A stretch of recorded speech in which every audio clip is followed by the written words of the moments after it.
City is almost definitively older than the concept of any kind of state. But that's what makes the concept of state and country a bit soft, like a philosophical, etymological, anthropological, historical question. Cities are the real history of like human mass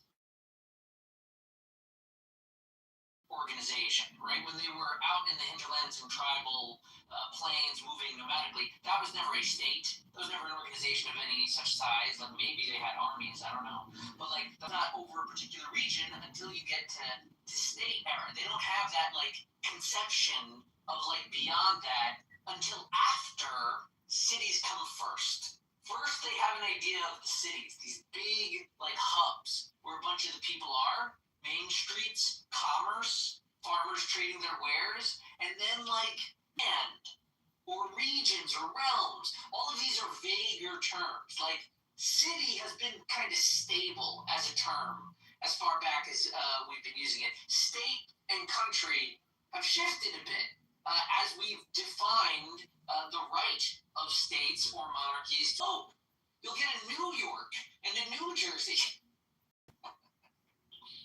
States are tricky. I think the states are actually just like the similar definition to the city, but just larger, right? Before that, they were more so empires, and empire, at least in the Western sense, the empires decided to isolate themselves instead of spilling out and spreading and creating conflict with each other. They decided to create a more clearly defined border structure to encapsulate. This thing is having an effect on it. And you're going to say that there's some broader notion, and this thing is having an effect on it. And you're going to say that there's some broader notion. And the state, in my opinion, is a bit of a reaction from the broader region saying, we're encompassing this city in this broader bubble so that we can have like a voice from the rural or suburban perspective. That it not just be like sort of a black hole sucking into the city, which we've seen happen in different places. Can we address what's going on in the chat? You know, if your neighbor has guns, rockets, machine guns, grenades, and they constantly kill you with them, well, guess what the military does? They go across the border and they kill the killers. And guys like Honey, I hate to say it, but you could be a pussy. That sounds like a candidate for U.S. I have a problem with shooting and killing people as long as there's certain people doing it right. Well, see, in our world, or clown world, it's called security or safety. And when violent terrorists try to kill you, you kill them first. That's called common sense.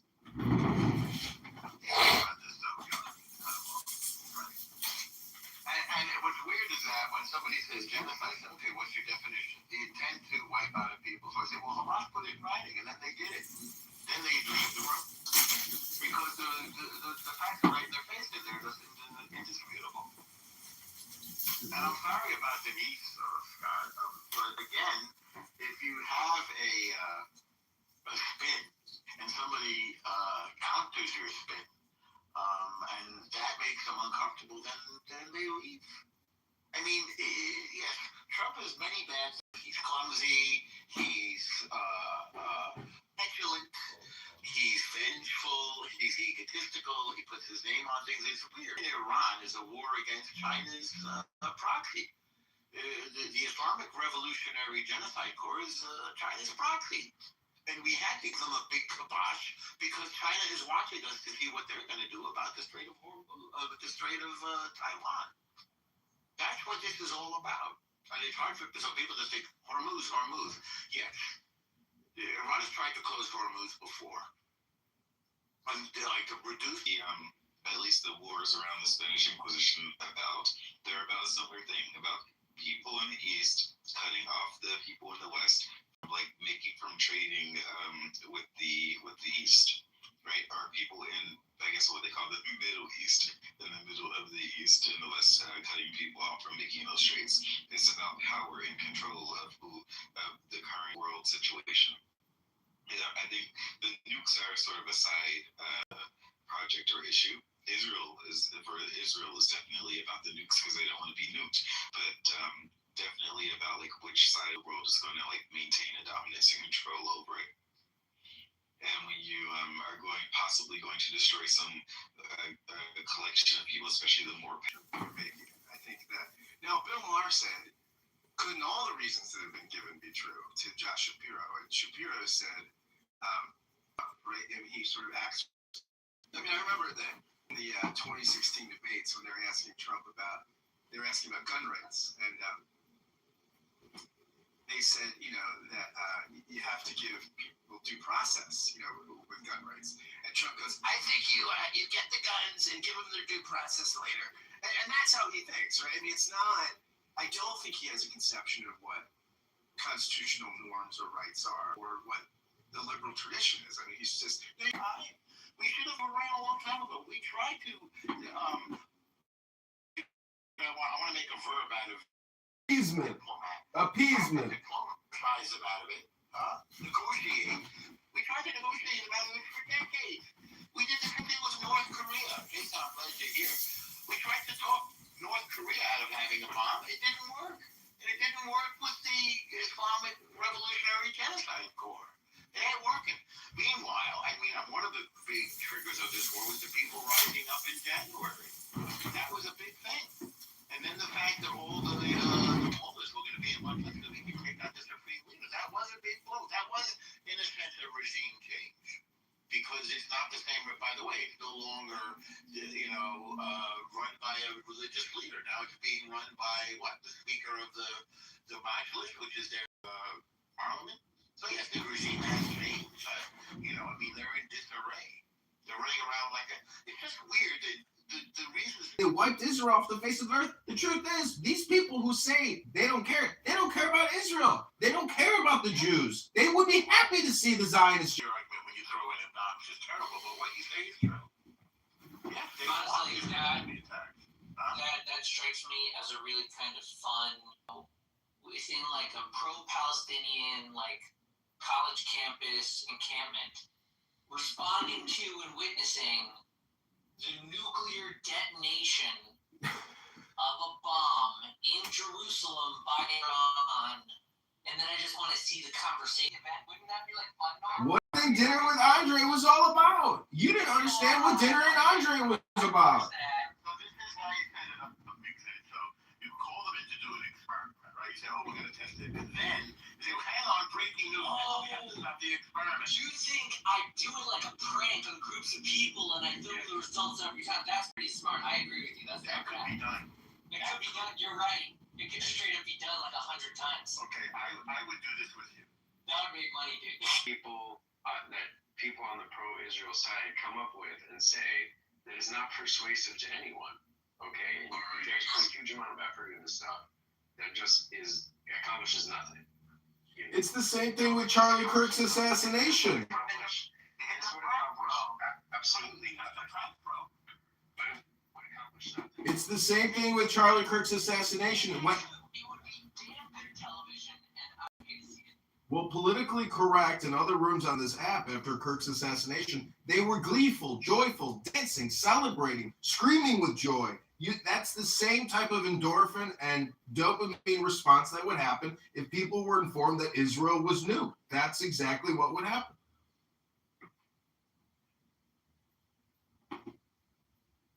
How long would it be, McFadden? Is he here? I'm still here, yeah. What happened to Scott? You're saying, like, how long do you process that through the thing? Well, How long is the film? Half an hour? 90 minutes? What? Well, I mean, I was thinking it through as, like, a story Since it would be found footage, it would be like roughly 2 hours, like roughly. Wow. So meaning you get something like 30 minutes before, and then like within that 30 minutes you're getting the news and like settling down and like they all hanker in so that we're all just down in a room. I was thinking in terms of like a movie, and then like the other 90 minutes are just like the conversations that develop organically amongst the group. But you're saying like, oh, let's do it like a prank. We'll leave them locked in a room thinking this is true for like, I don't know, 3 hours, 5 hours. No, you have their ideas, you can poke them. Like you're producing it, you can really just play with them. No, what you do is you have a group of panelists that hate Israel, and you get them to talk about the conflict for 2 hours, and then you say breaking news: Iran has detonated a nuclear bomb, and then you it's a hidden camera show. They might expect it though. If we're already talking about Israel, then they're going to know this is a bit of a trick. But if we're talking about something else then it would come as a shock, so they wouldn't be able. Oh yeah, we can say before you go into people have to turn their phones in. This experiment won't allow for any phones. That's already suspicious, dude. It is, but you can come up with a reason for that. There's a test. Take your phones away. There's a test. I think a taste test is the right way. We're gonna do. That's funny. Turkish coffee. It's a Turkish coffee taste test. That's funny. And it's a Single evening on YouTube. You film that room every evening? No, not every evening. Not every. For a while I was, but it's just it's so boring essentially. But he's on what is it, day 59 or something? He holds the show every day. And what do they say about the war? They're against it. They're for it. I actually don't listen to it anymore. I've out-processed. I'm simply in the recording industry. I don't listen to anything. I just simply record and submit. You're just the technician. You're an engineer. Correct. I'm a producer, engineer.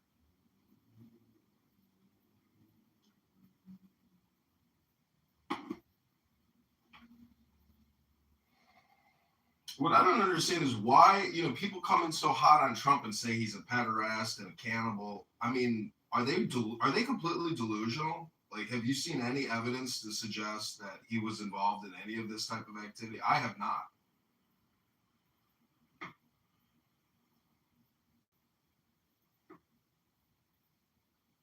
It's just slander, defamation against our great president. Norma, are you familiar with the prophecy that the current Pope is the last Pope? The 112th Pope. Are you familiar with this? I feel like I've heard it. Yeah. So the whole idea is Israel got independent in 1948. But it's only until 1993 there is official recognition of Israel by the Vatican Pope. Are you familiar with this? Are you familiar with this? I've heard it. So that means the entire Catholic in US, those swing states, they don't recognize Israel. What 3 states? I mean, there are certain swing states in US, they are full of Catholic, right? They don't recognize Israel. That's interesting. So the whole idea is this thing started about 1,900 years ago, and it is this is a blind spot for Jewish because you're not supposed to understand anything of the New Testament and what's going on there, so you have no idea why this hostility toward you, right?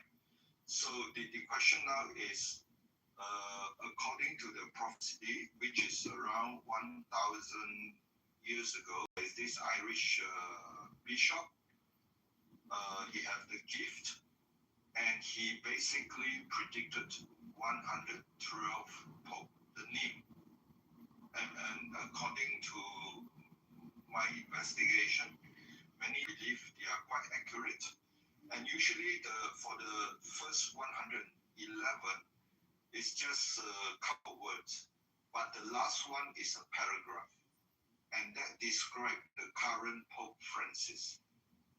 And so the problem with Pope Francis right now is, Honey, you were because there's a just lot use of your voice. tribulation, You don't need there's to be a lot of chat earthquake. warrior. That means today we just saw Japan get a 7.5 earthquake with a potential tsunami, and they have already registered about close to 1 meter tsunami. Yeah, but and then there are war, right? And we already seen the war, Ukraine war, Middle East war, See how and Dave so on. uses his voice So to all these express are his signs opinions? of tribulation, and Pope Francis should accept this truth. Honey, come make This is an your end time, points. and it's not the time to preach about peace.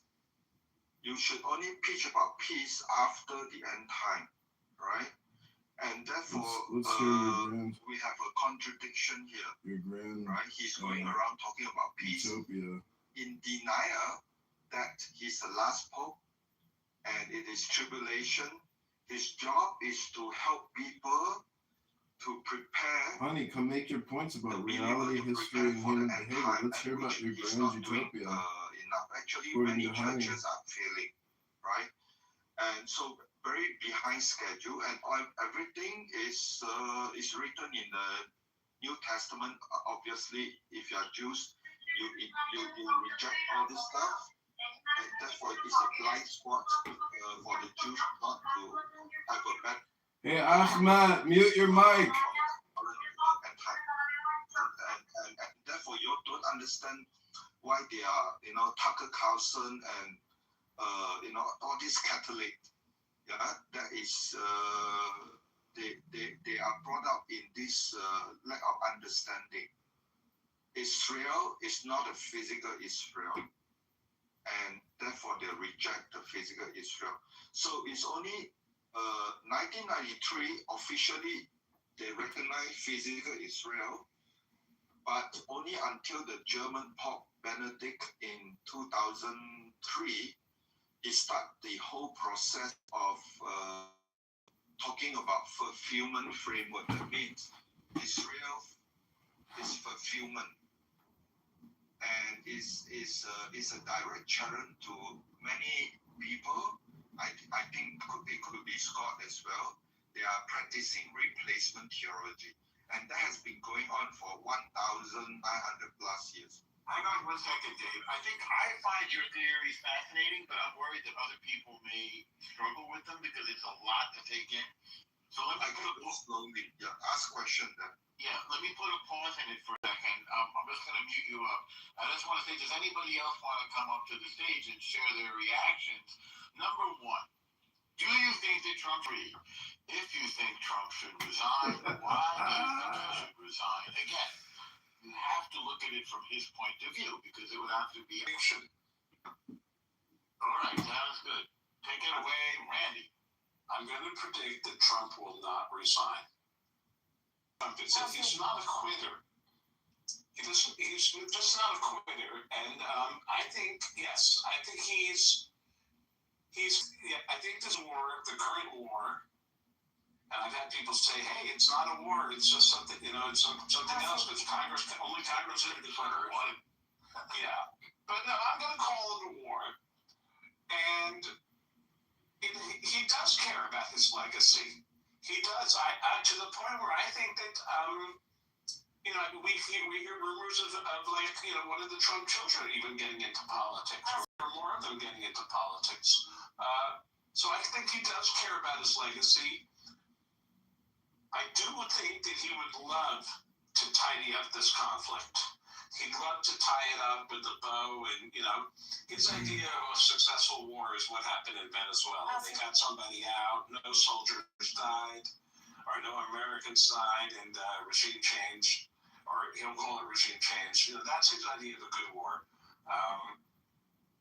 Iran has turned into much. I think Iran has turned into a much bigger mess than he imagined, but I don't think he wants his legacy to be a failed war. because they're not the kind of people where you can have a ceasefire with them and then they'll go quietly away. They'll be crowing like, "Yay, we defeated the USA. We won. So I don't think he wants that. I think he's going to. He's looking for ways to get out of this with as little mess as possible, but I don't believe that resignation is on the list of options for him. I mean, What if he bombs the hell out of the Islamic Revolutionary Genocide Corps and gets out of there? I mean, we certainly have the mother of all bombs. There's more that could be done. Well, he wants to win the minds and hearts of the people, of the American people and the Iranian people. He wants to be the hero, and I think he's carefully calibrating. Sure, listen, look over in Russia, Ukraine. Do I believe that Russia is holding back firepower? They have. Have they really delivered everything they possibly could in Ukraine? No, I'd say no. I think they've held back because they still want to win the minds and hearts of the people. Maybe I'm mixing metaphors. But I think he's carefully calibrating it. That has always been an option. Look, the U.S. has nuclear weapons. No one is really suggesting that we use nuclear weapons on Iran. I don't think Trump wants to be known as a president who did that. The first president in 75 years to use a nuclear weapon. But he doesn't want to lose. But I don't believe that of all the things that are on his list, like all of our being presented to him, I don't believe anyone is presenting him resignation. That he is not a quitter. Okay.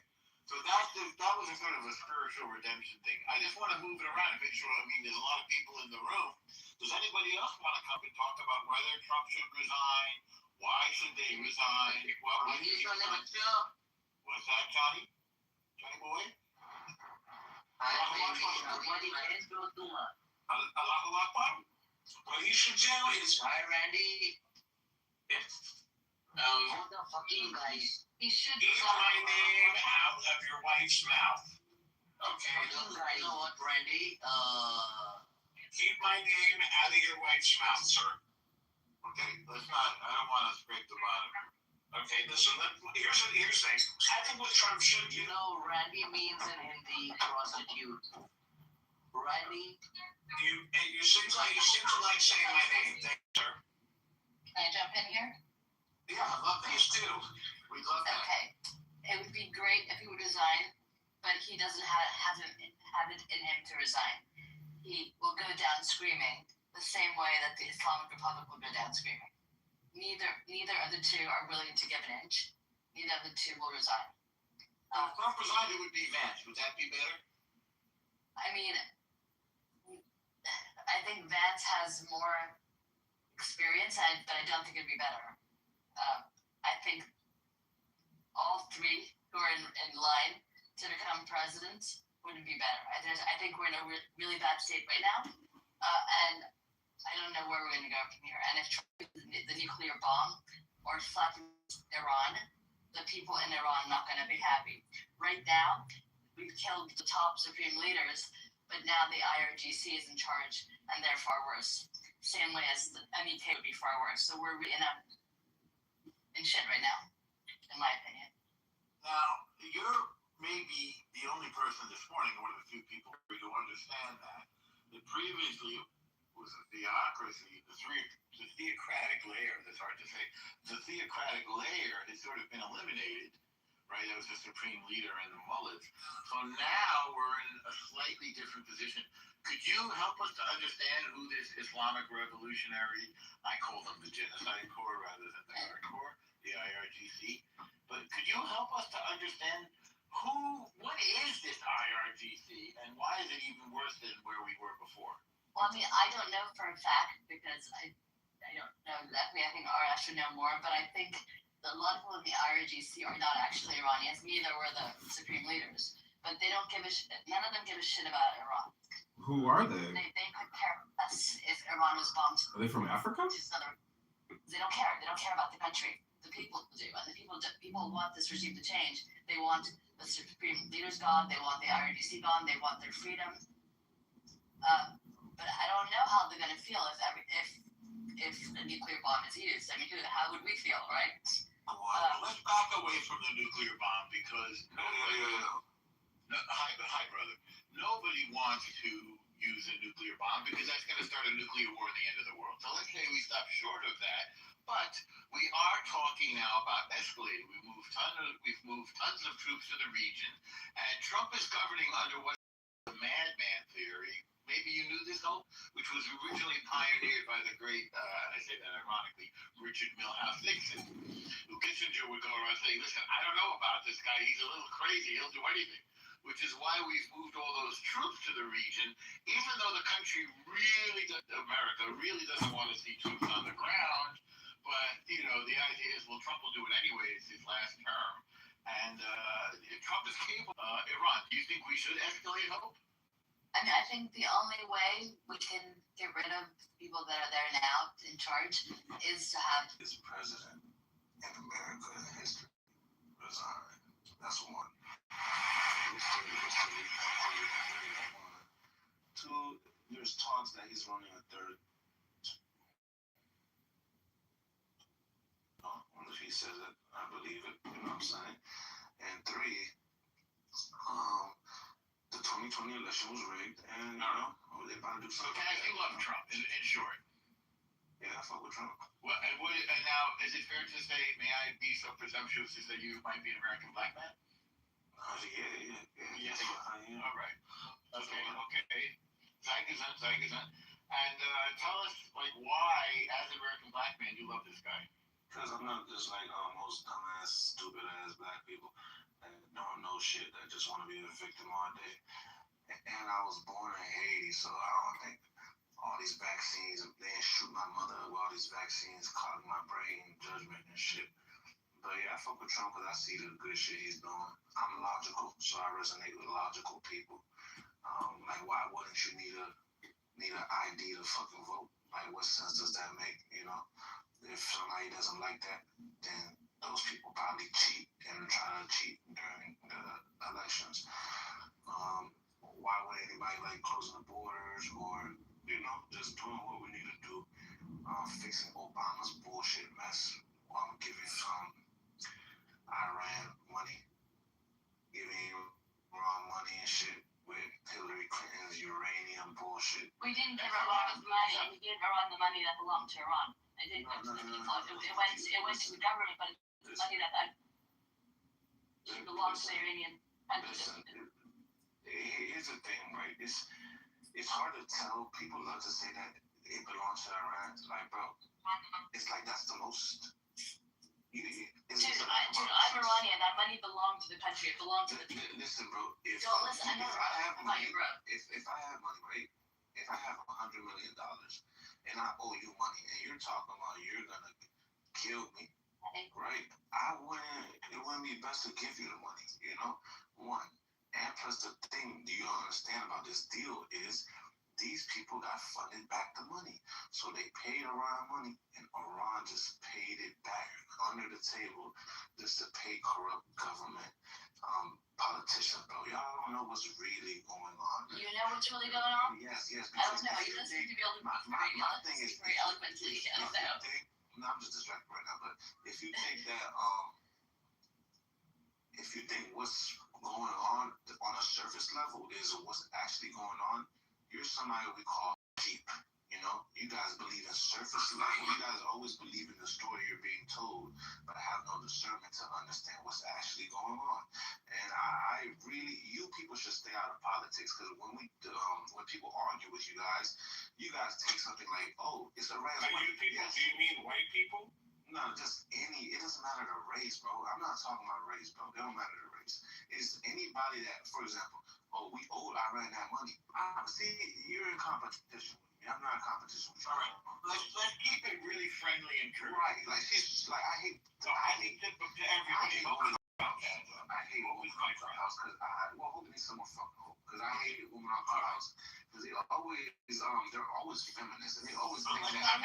Not feminist. They always always have to talk about it. Like, you see how I'm talking about Iran. You see how I'm talking as he's talking about mine. Yeah, we're talking about Iran, but your friend Hope, she's talking about the way I speak and how she's better at speaking. All right, please don't do that. Be nice. Be mature. Yeah.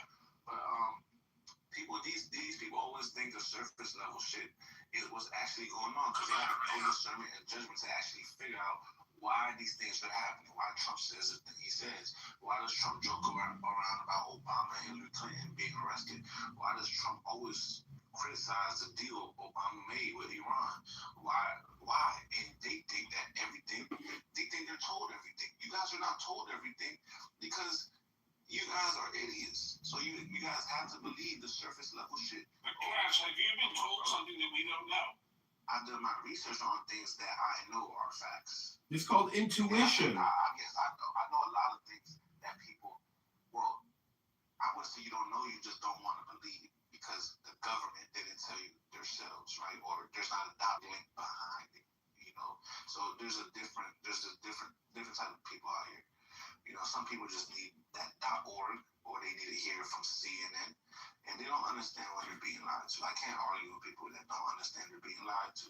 I'm Iranian and I grew up in politics. I'm Iranian and I grew up in politics, so I think I know much more than you do. Yeah. See, people that grew up in politics, I don't know what analogy to use. It's just y'all don't know what's really going on because you guys are getting lied to by the people that are right next to you. You know, they're not telling you what's going on. They look at you like sheep. But they tell you. They tell you. No, the information is out there for anybody that wants it. Hope, he has an opinion. You know that, right? Like, it's his opinion, Hope. I mean, you don't have to actually attack him personally. What the fuck do you want? I can read your tone. You're getting upset over my opinion. I'm not upset at all. I'm just saying you're saying we're all idiots. I'm sorry. You're an idiot. You want to she's not okay. You're an idiot. You want to attack my point. Okay, let's not do that, guys. That's very low level. Let's go high level now. I want to move the mic around a little bit. NPC, non-playable. Cass, thank you for your contribution. I hope thank you as well, but let's have no infighting, you children, or I'm going to have to stop the car. Don't make me stop this car. All right, non-playable character. We're all on the same team here. That's what I was going to say. I wasn't attacking her first. Okay, Cass, I know that. I know that. All right, NPC, non-playable character. Would you like to weigh in, sir? Jumo, I am so surprised. Jumo. Yeah, I was called that. I don't get that though. Why didn't you call me by my name? Why you call me out my name? You stupid. Why you call me out my name? Your black accent is so. It's actually. Give me money, Trump. You already have $1 billion. Hallelujah. Okay, I want another. So tell me why you have an issue with him, because if the Jews have an issue with him, then who? If the Jews have an issue with him, then who doesn't? Like, he's been doing everything for you. How are you controlling by the way? What's your theory? Well, they married his daughter. That's number one. They married his daughter, and they also gave him money. And then they tried to assassinate him a few times. But everyone, whoa. So he likes to do what people who assassinate him tell him to do? He's afraid of see. Donald Trump understands that he's not the powerful person in the world. I have a question for you, bro. If the Jews are so powerful, how come 6 million of them were killed? I mean, how do you reconcile that? That didn't happen, bro. No. I don't think the number was that high. It was but, but we're a couple hundred thousand maybe. Yeah. But that was one point in time in a certain country, in a certain society. You about 10 countries. What you were. It happened in about 10 countries, just so you know. You know, the Holocaust happened across not just one country: Poland, Russia, Germany, France, Romania, Hungary. Jews were killed all over the place. It wasn't just one country. You know, you come here, you got to know your history if you want to fuck with us. All right. If you drop out of school, then you're going to be at a disadvantage in this conversation. Let's move it around. Jason, did you want to read? Since slavery was a choice, I just believe that. I think it's worth pointing out that, you know, the Jews bounced back after that happened. And they, you know, took over again. If the population is still worldwide, not at the level that it was in 1939. No, that's true. That's true. Their population is less today. In the meantime, Palestinians went from 500,000 to 5 million. So they bounce back to controlling the world again, right? Did they? Yeah. Really? The world. Not even the U.S. You're going to say the whole world now. We use a Ouija board, Randy. Yeah. Wow. We use a Ouija board to control the world. I mean, you'd think people would be embarrassed by these, to say these things, but they say them. Randy, he's being ironic. All right, I don't know anymore. What do I know? I'm trying to work, and here I am getting distracted by this stuff. Kaz, if you don't think the Holocaust happened, I really encourage you to go to a library today. Go to the history section and find a picture book. It's in the pictures. It's fully documented. So why do you think Germany did pay reparations? Oh my God! Reparations were just I not don't money. understand nothing, bro. I don't even know why World War II started, bro. We want reparations for people. How did it start, guys? World War II. How did it start, guys? So basically, right? The Soviet Union massacred a whole bunch of Polish people and blamed it on Germany. Germany was the one that reported that shit, and in the U.S. just didn't believe Germany, and then they made propaganda that they blamed Germany when Germany is the person that reported it to everybody. They're like, damn, they murdered all these Polish people. Germany reported it. That's what the United States blamed it on Germany. That's why years later, the Soviet Union, they admitted to doing that matter. Let's get back to Iran. Yeah, let's get back to it. But basically, yeah, bro. Trump knows what he's doing. These people don't know what the fuck they talking about.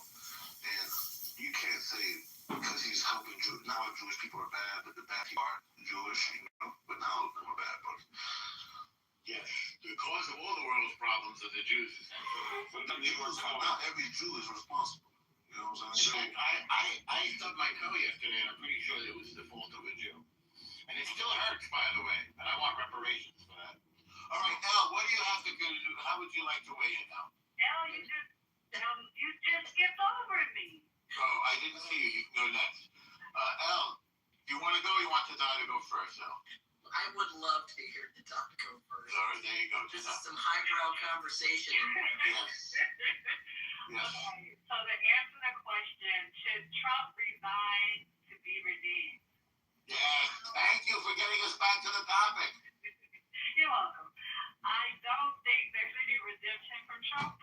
I think that Trump has great ideas, but does not have a plan for completion. Even as we start with the tariffs, if you're going to tax the imports, prior to doing that, you should probably build up the infrastructure so that the American consumer doesn't feel the wrath of your tariffs, pretty much. So brilliant. What was your major?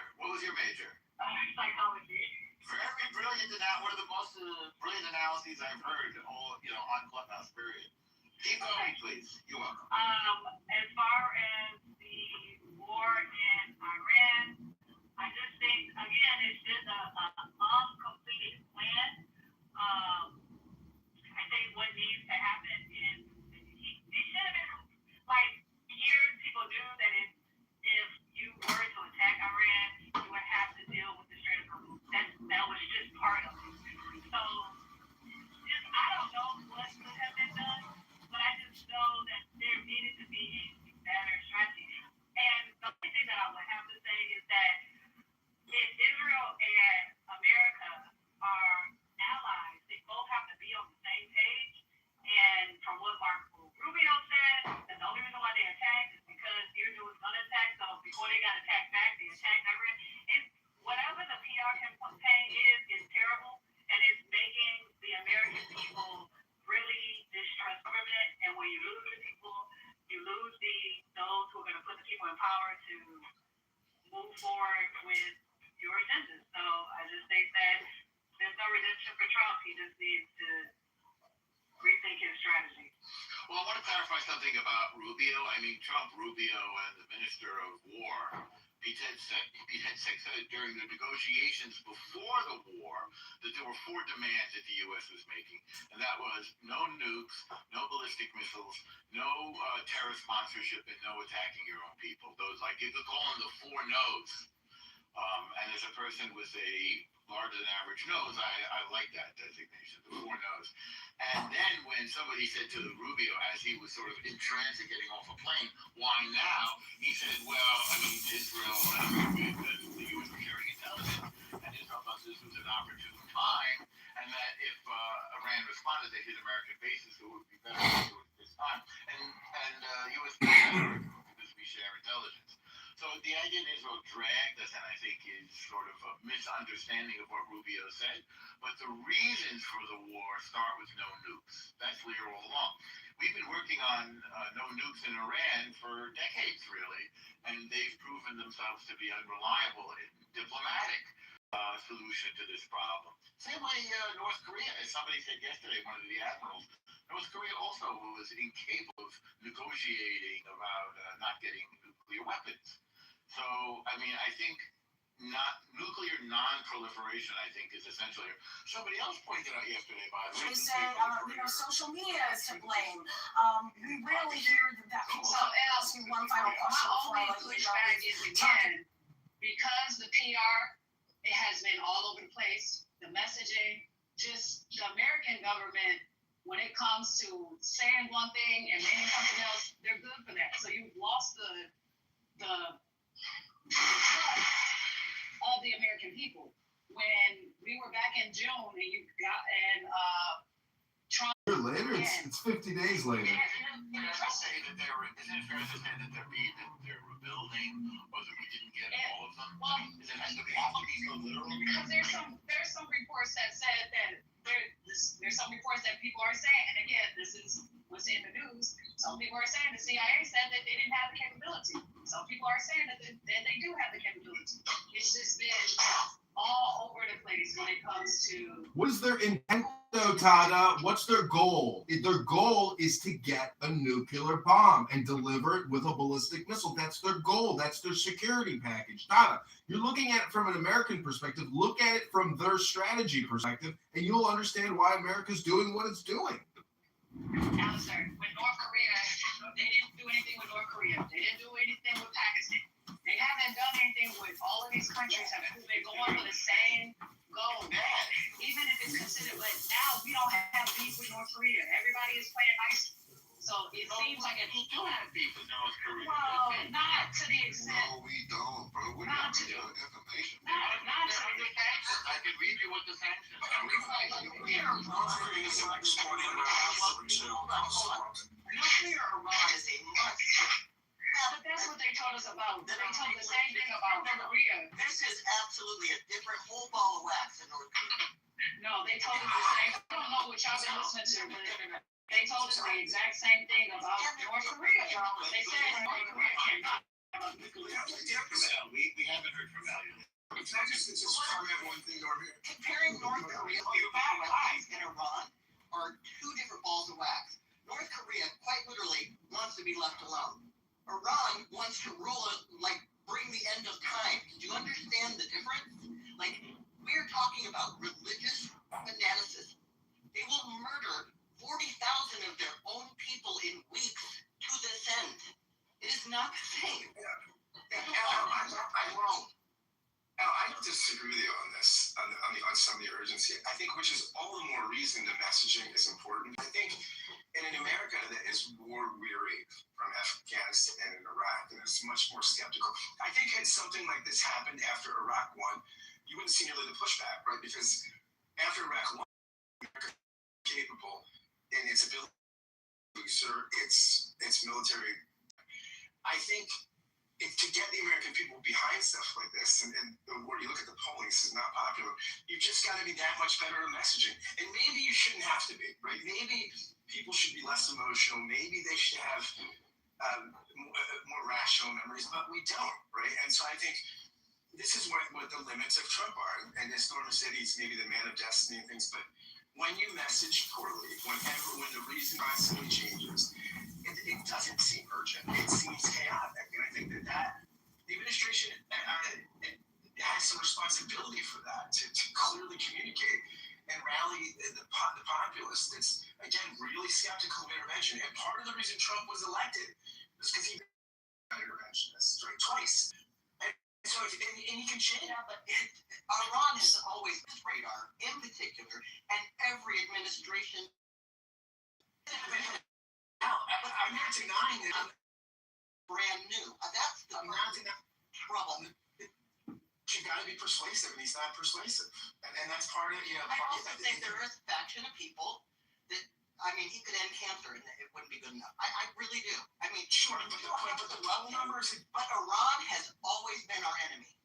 No, I'm not denying it. I'm not denying any of that. But I'm saying that if this is something urgent, and you're committing possibly the lives of Americans, you've got to be persuasive. And it sucks that because of other things you say, it's harder for you to be persuasive. And it sucks that you've got to be persuasive on something in a context that do not rely on people coming to their own fucking senses. Scott, there's no persuasion in war. There's no words of to go kill large groups of other people. There's no way to persuade. That's what leaders do. That's what presidents do. That's why he was elected. He is the solution to a lot of problems. He is strength embodied in his philosophy.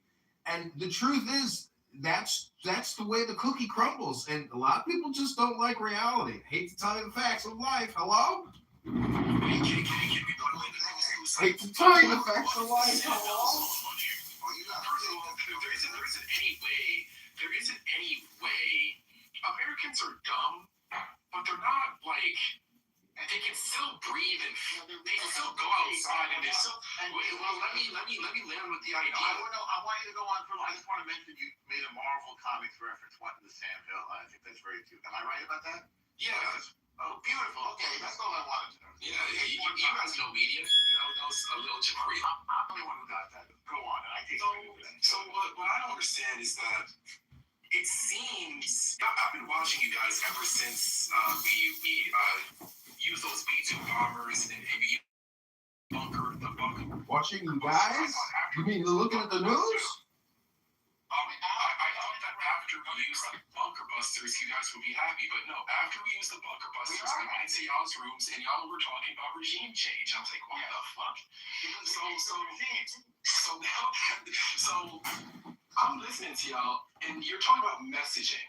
What I've understood messaging to actually mean in this climate is, what lie do I need to tell to convince people to do the thing that's not in their best? What lie? How do we lie to make people? There's no lie that you can tell the American people to justify a war.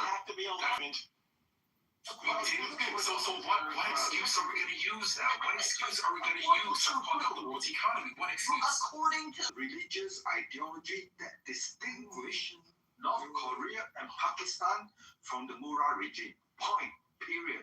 So whenever you talk about nuclear, getting nuclear weapon, and you start dragging in Pakistan, start dragging in North Korea, you fail because Murrah regime is not Pakistan, not North Korea.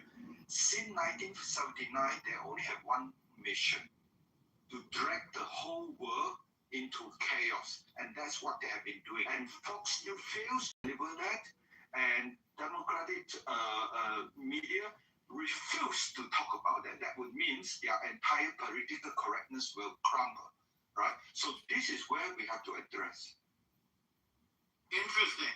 Does anybody want to respond to Dave? Dave is saying that the Islamic Revolutionary Genocide Corps, who declared war on us in 1979, took over our embassy, has been trying to drag us into war from the very beginning in order to, and I will add to this, Dave, in order to bring about the 12th Mahdi, which is like a messiah, who is the hidden imam. Does anybody want to respond to that? No, they don't even know what you're talking about, but they want to respond. They don't. That's the problem. And maybe that's the messaging problem we're having, is that we think like having an ideology that will literally destroy the world, because that's what you believe will bring about this religious. Americans are trying to be rationalized. They don't want nuclear weapons. They're not trying to do this bullshit shit. Listen to their own words. They're not lying to you. They admit to having 60% enriched uranium. Outside reporting agencies say they have 60% enriched uranium. Now we want to get on as Americans. We're like, no, they don't. According to what? Your own fantasy? No, but we got, okay, so I am an imperialist as well. I agree with what you're saying, but the issue is that you're so biased you don't even realize that you're lying. That's how, like, what the fuck are you even talking about? Give me manipulation, and it's not even coherent based on a mainstream. All right, okay, so a year and some change ago, I'm saying the reason why I disagree. I just want to be able to land facts over feelings. A year ago and some change, they said that they were enriching uranium. I think that they're enriching uranium. There was other evidence that they're enriching uranium. It don't make sense if you're using it for civilian cases. Like if you're enriching up to 60%, the only reason why you enrich up to 60% is to get to more than 60% so we can weaponize that uranium. Okay, so guess what our government did? Our government sent over B-2 bombers. And then we said, I just want to land. You're saying what the fuck you saying? Your timeline's off, sweetheart. No, I just want to land. So what calls Operation Midnight Storm? It doesn't matter what the timeline is. So how are the Iranians? Why can't we just bomb them then? If they're back at, let's say that they're back to where they were a year and some change ago, or less than a year ago. Okay, let's just bomb them again. Why does it require a ground invasion? We haven't done a ground invasion yet. Why does it? The Marines are there, and more of them are showing up to that region every single day. So they're not mobilized over there for fun. There's about to be a ground invasion of Karg Island. What are you talking? Let's pay for bargaining. To let them know that we're serious. What? No, but okay, so when I bring up facts, it's, we're not serious. When I bring up the fact, she's right about she's right about the uranium enrichment, but what happened? We already did it. We did it already. That's the problem. So the operation was a failure. No, that's how it was a failure. It didn't work. No, it's what you're saying. Again, we need to do more. No, so why don't we just go again? Why do we have to actually put boots on the ground? Why can't we just bomb the ground? That's my question. Like, why have to have boots on the ground? You don't have to deal with this, Norm. It's all yours. I don't know how you deal with simpletons all day, every fucking day. Like, I want to know the intelligence, NPC, where the fuck he is, the goddamn simpleton. Because here's the thing, I don't give two fucking shits. Here's the problem. None of you fucking morons have any sort of info that is above what the American intelligence apparatus has. Who are you talking about? Whoever talks, as if they have you put yourself in that camp, that's on you. Someone's a moron and someone's a moron on cloud. Here's what I said. If you can clean the shit out of your ears. Anyone, not specific, anyone who cannot realize that sitting here on Clubhouse, you personally do not know more than the intelligence agencies of which we are responding to. Okay? You only know what your feelings are. Talk about feelings. And one at a time. Put them down and one at a time. Thank you. Right. So, Al, did you finish or want to keep going? No, what I was saying was, before people got all in their feelings, which is amazing. It wasn't nice. Oh my God. What, not nice? Are you nice? Is this nice? Should we talk nice? Franklin, go after her, okay? You know what they do or don't have from a clubhouse perspective, sitting on your ass or going to work, or you don't know shit. None of us. But I'm going to rely on the fact that our intelligence agencies do know. The truth. Why do you rely on the intelligence agencies? They are lying to us also. Based on what? Based on what? Yeah, the intelligence agencies did tell us that there were WMDs in Iraq, and they were the source of. Do you know there are also people who actually claim that there were at some point, that they were moved? But let's not talk about that. I mean, maybe, but I mean, there's broad consensus that the intelligence there was wrong. Right? Is there broad consensus? No, it wasn't wrong. It was lies. But by the way, this is the intelligence agencies telling. By the way, I'm not saying the intelligence agencies are wrong. Let me just go as a minor. I'm not saying that there's not a great case to be made for Iran. I think, again, what I'm saying is Trump. We're a democracy, right? We're a liberal democracy. I think there's a danger in comparing past conflicts to this in particular, because this has been a problem for decades. No, I agree, but if you're the president of the United States, right, and you lead a liberal democratic republic, and part of it, the public opinion matters, right? Your representatives and things like this, Congress can unfund conflicts and things like that. The War Powers Act and things like this. And you do an action like this, and it might be the most urgent conflict in the past 30 years, but you do it in light of two significant conflicts in the Middle East that were broadly perceived as failures. And so you have to take that into context when you try to bring the people along and tell them why this is urgent. And I think the communication on this has been really poor. And I think, I'm not saying I'm saying its significance merits Trump doing a better job on the messaging. And I think that's been in somewhat of a disarray. Read the messaging, Scott. It suggests how to improve the messaging, Scott. It is a very complex. How do we improve the messaging for both Republican side and the Democrat side, Scott? There's so many. Let me shut up. I think Franklin wanted to go after you. Go ahead. Franklin, did you want to go? Thank you. I want to first, we have to realize, okay, now I'm a Muslim. Okay, now I've been practicing Islam since 1991. Assalamu alaikum, brother. What it looks like Israel, the Jews, the so-called Jews, and the U.S., the so-called Christians, are attacking the Muslims. That's what it first looks like. The so-called Muslims, you mean? Well, okay. Holy war? Okay. Go. All right. Now let him go, please, David. Franklin's mic. I'll ride with that. But we have to realize that even back in the 70s, it's always been something with the Middle East and the U.S. It's always been something. They have always labeled the folks in the Middle East as terrorists. That's a known fact.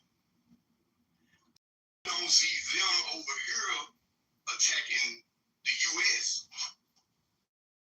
It's always someone is invading their territory. But so-called Franklin, you know about 9/11, right? Of course I do. Okay, well, I mean, that was done by so-called Muslims. Okay, but check this out. Now, and I'm glad you mentioned that, because to show you I'm glad you're glad. Yes. So, to show you how that was some bullshit. So, the government said that they didn't know anything about it, right? That this was supposed to be a surprise attack. How come the planes went into the towers that all the Jews had called in sick from both buildings? Well, they did. All the Jews. You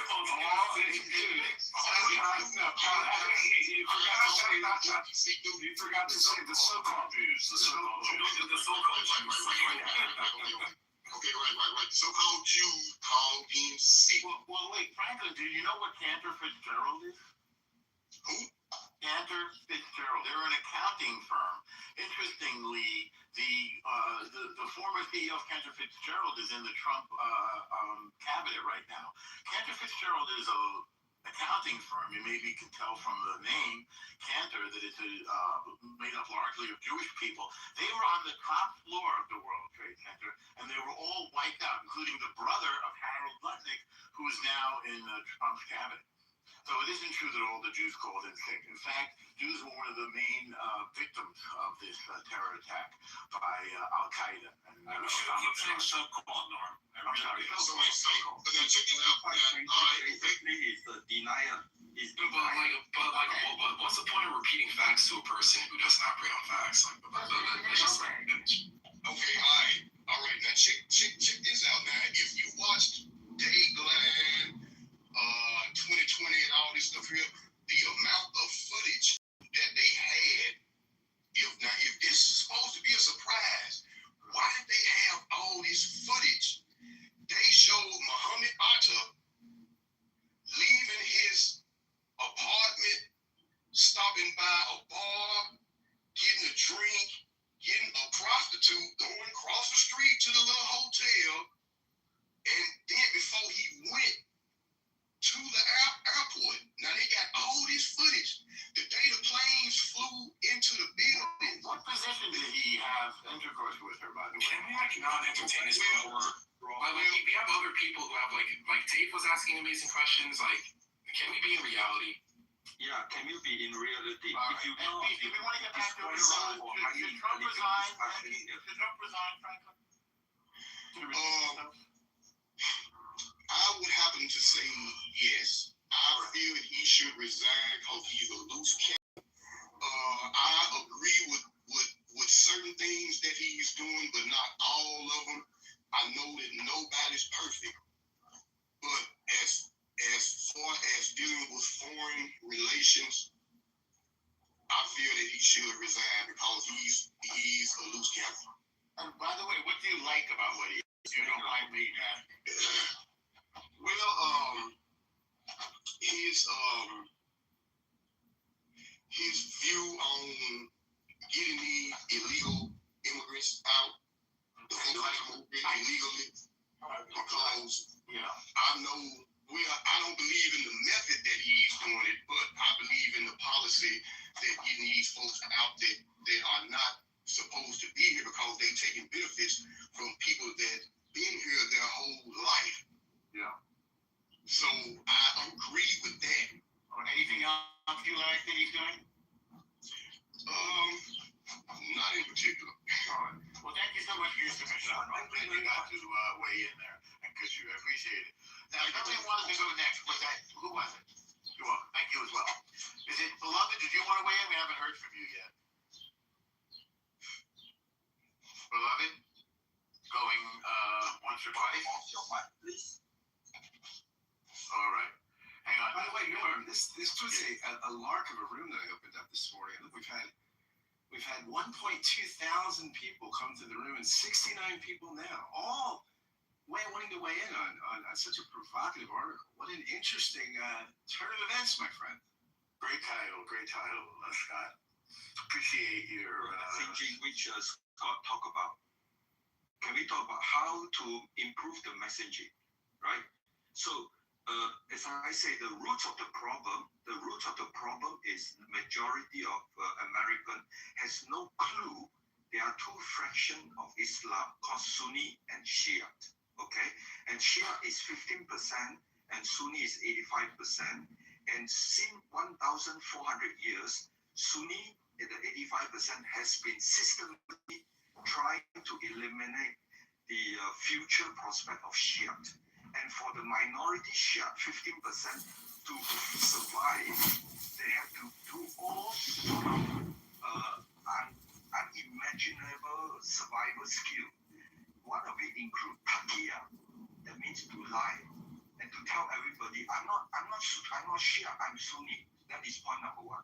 Point number two is they have to prepare for the time when they can totally overcome the 85% Sunni by having this end-time ideology. So this end-time ideology is 1,400 years, and it has been their primary objective to overcome the 95% majority. If you are American, you don't understand this, you will never understand what is hell going on in Middle East, period. And that is the root of the failure of messaging on the Republican side and the Democrat side. For the Democrat side, everybody is equal, and we have to be non-racist, we have to be political correctness, and we have to be afraid to be called Islamophobia. That means you will never learn the truth and the language of Middle East to understand how Middle East is causing the worldwide problem, period. Yeah, but in order to get to accomplish a goal, you don't necessarily need to educate the people entirely, right? We know this in America from all the other politicians that came before this one and his administration, right? All you have to do is have the trust of the people, and that's what's lacking. So messaging or not, if you don't have the people behind you, it doesn't matter what you fucking say. They're gonna focus on their needs at the time, right? Yeah, but Xerxes, welcome to America. Shia, Sunni, but he's talking about what the American people will do and support, right? But part of gaining support is having the American people understand why we're even there. And that is lacking. I don't know how that gets out. I honestly You can't influence our mostly because we are so divided that people was far less supportive than bombing the fuck out of Libya. Why did we do this? I mean, we literally decimated that place. Why? I still don't know. Talk about messaging.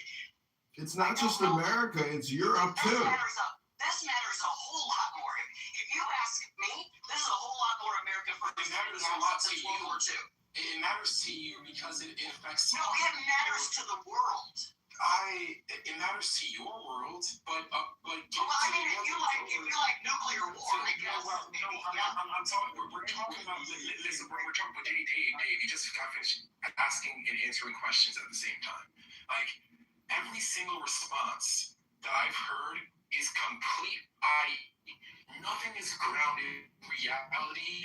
What I mean by reality is the average American. Yeah, that's projection, NPC. Are you projecting right now? You're projecting. Actual responses. Everybody, because I think everybody's on something important, but I'd like to discuss it one person at a time so everybody can really be heard and we can think this through together. We'll crowdsource this question. The question NPC raises, please tell me if I have it correct, is the nuclear threat of Iran, which is the Iranian Islamic Revolutionary Genocide Corps. So that is the difference between this and Libya, for example. Let's talk about the perceived or actual nuclear threat. Let's go NPC first, and then Alan and anybody else who wants to. Put me in the queue. This is Alistair. My original answer, it touches on that a little bit, but I'm still going to say, for some reason, when one dude talks about the so-called Jews, he's not very interrupted. But when I'm trying to say something that's actually grounded, I'm always interrupted because... Just make your point. So I'm gonna say the thing. Thank you. So I'm gonna say the thing. Every single response has been about ideology. It's about messaging. Oh, they just don't know the information. If the average American understood the beef between Sunnis versus Shias, if they understood the nuances of geopolitics and power dynamics of the Middle Eastern region, and the messaging was good, then they'd support the war. No, not. Actually, I would go as far to say the more that Americans find out, the less that they're going to support it. That's what we've seen. Americans voted in. I just want to hear what you said. The more we find out, the fewer would support it? Is that what Yes. Okay. Yes. All right. Keep going. Yes. I want to hear that. So the more Americans learn, the less they support it. And the reason why is because you have to have an event that immediately affects Americans for Americans to sacrifice their dollar. American consumers are not going to sacrifice gas prices, energy prices, fertilizer, food prices eventually going up ×2. They're not willing to sacrifice it because Israel wants Iran to have a different regime. They're just not going to do it. That's not what our administration said, though. They said it was because of the nuclear threat. Yeah, but yeah, okay. Okay, So it's a they don't question of believe it whether you because believe we just that or got rid of the not. nuclear threat. So how can they believe? So they have become better off because didn't we just stall the nuclear program by a few years last year? So we can't say it's nukes now because we already got rid of the nukes last year. Okay, but I think we've addressed that. It was found that there was further nuclear. Al, go ahead. And Dave goes after Al. Listen, I'm going into a meeting right now, and if he can't be convinced by outside reporting agencies, I can't help you. Like the Atomic Energy Agency, Yes, for example? yes. Yeah. They estimated that Iran has 60% enriched, and it's obviously weapons grade. There isn't any dispute about that. So the reason for this war is the nuclear threat of the Islamic Revolutionary Guard Corps. So who wants to go next? I go quick one. So, all right, when you talk about nuclear threat to the American, you have to talk about two things. The systematic evidence that in order to deliver nuclear weapon to U.S., right, not just to Israel, you need two things. You need to have nuclear weapon and you need to have a means to deliver. And Israel is very near to Iran. But Iran, Murad regime, ambitious is to go beyond Israel. And he tell the world, we only have up to 2,000 kilometers. That's it. But what they've done is when they try to send two that is 4,000 kilometers. So that is a total lie, right? So you are dealing with a Murad regime. As I said before, it's the ideology based on Takia means it's lying. The only person in Fox News keeps saying that this is a lying Murad regime is General Kane. He always say these people lie before, right? And he don't use the word Takia because American will not understand. He said keep lying. And then Americans say lying, everybody lies. So what's the big deal, right?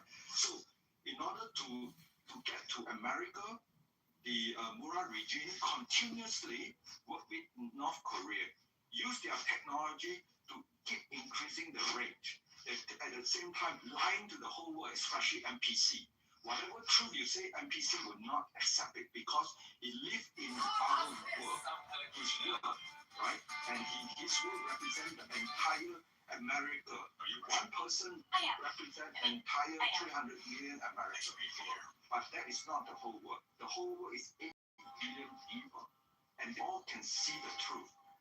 The day when Murad regime delivered 4,000 kilometers, the world wake up. Because 4,000 kilometers means it will reach the entire Europe. And then, if you look deeper, how long does it take for Murad regime to increase the range to reach New York, to reach the range to Washington D.C.? That is where I live in Texas. We don't care about foreign wars. Right? When you tell the truth, they will totally get very angry. They are tired of being lied to. So first of all, the whole entire nuclear proliferation thing, that worked last year. And it might be able to work again. We haven't seen evidence of it working. Let's talk evidence. I'm not thinking about what I think. We're going to look at the polls. We're going to look at why the Republicans probably won't win the midterms and the Republicans probably won't win re-election. Got it. Moderators, I'd like to be put in the queue. This is Alistair. Put me in the queue, please. They do not like this on both sides. Okay, so Alistair, answer me this. I'm not answering your questions. I'd like to make my own independent submission. Thank you. No, I don't. I want to read Winston Churchill quotes about Mohammedan law. Thank you. That will be my submission. Yes, please. So I'll be very quick. Everyone key, I'm projecting. Everyone says I'm invite everyone, a few people. See how that works. It turns out when you look at the polling, the one single thing that Donald Trump did to fuck up his base, it isn't lying to them about the Epstein files. It isn't a bunch of other shit. It isn't like deporting a few U.S. citizens mistakenly. I'll give him that. It's this war. This war is the single worst thing that he's ever done to his own base. in terms of his approval rating with them. The majority of the American people do not like his rule. It's not my opinion. Hang on a second. According to the polling, this was done by CNN, only 6% of his base are against the war. That's what they found. That's not true. And by the way, I voted for Trump in 2016, so I voted for Trump in 2016. I don't even look at CNN as a reputable source. Well, it's so, but that is that 6%. Norm. Yes. Norm. Yes. Were you born in America? Yes. You understand American, the average American, if they're going to choose between gas price, oil being $200 a barrel versus America not doing a regime change war, which do you choose? First of all, a regime change war that's not even working. It's not even like we got it. We changed the regime and then we're dealing with the consequences. We got in there, we tried to change the regime, we failed, and we're still dealing with the consequences. It's not like we won. Well, my answer to you is, by the way, I'm from New York. I don't know if you consider that part of the United States, because sometimes we feel different. But I understand the importance of a non-nuclear Iran as an American. All right, so Alistair, it's your turn. Did you want? Yeah, these are the quotes. These are Winston Churchill quotes about the dangers of Islam. How dreadful are the curses which Mohammedanism lays on its votaries, besides the fanatical frenzy which is as dangerous in a man as hydrophobia in a dog. There is this fearful fatalistic apathy. The effects. Please wait till I'm finished. The effects are apparent in many countries. Improvident habits, slovenly systems of agriculture, sluggish methods of commerce, and insecurity of property exist wherever the followers of the prophet rule or live. A degraded sensualism deprives this life of its grace and refinement, the next of its dignity and sanctity.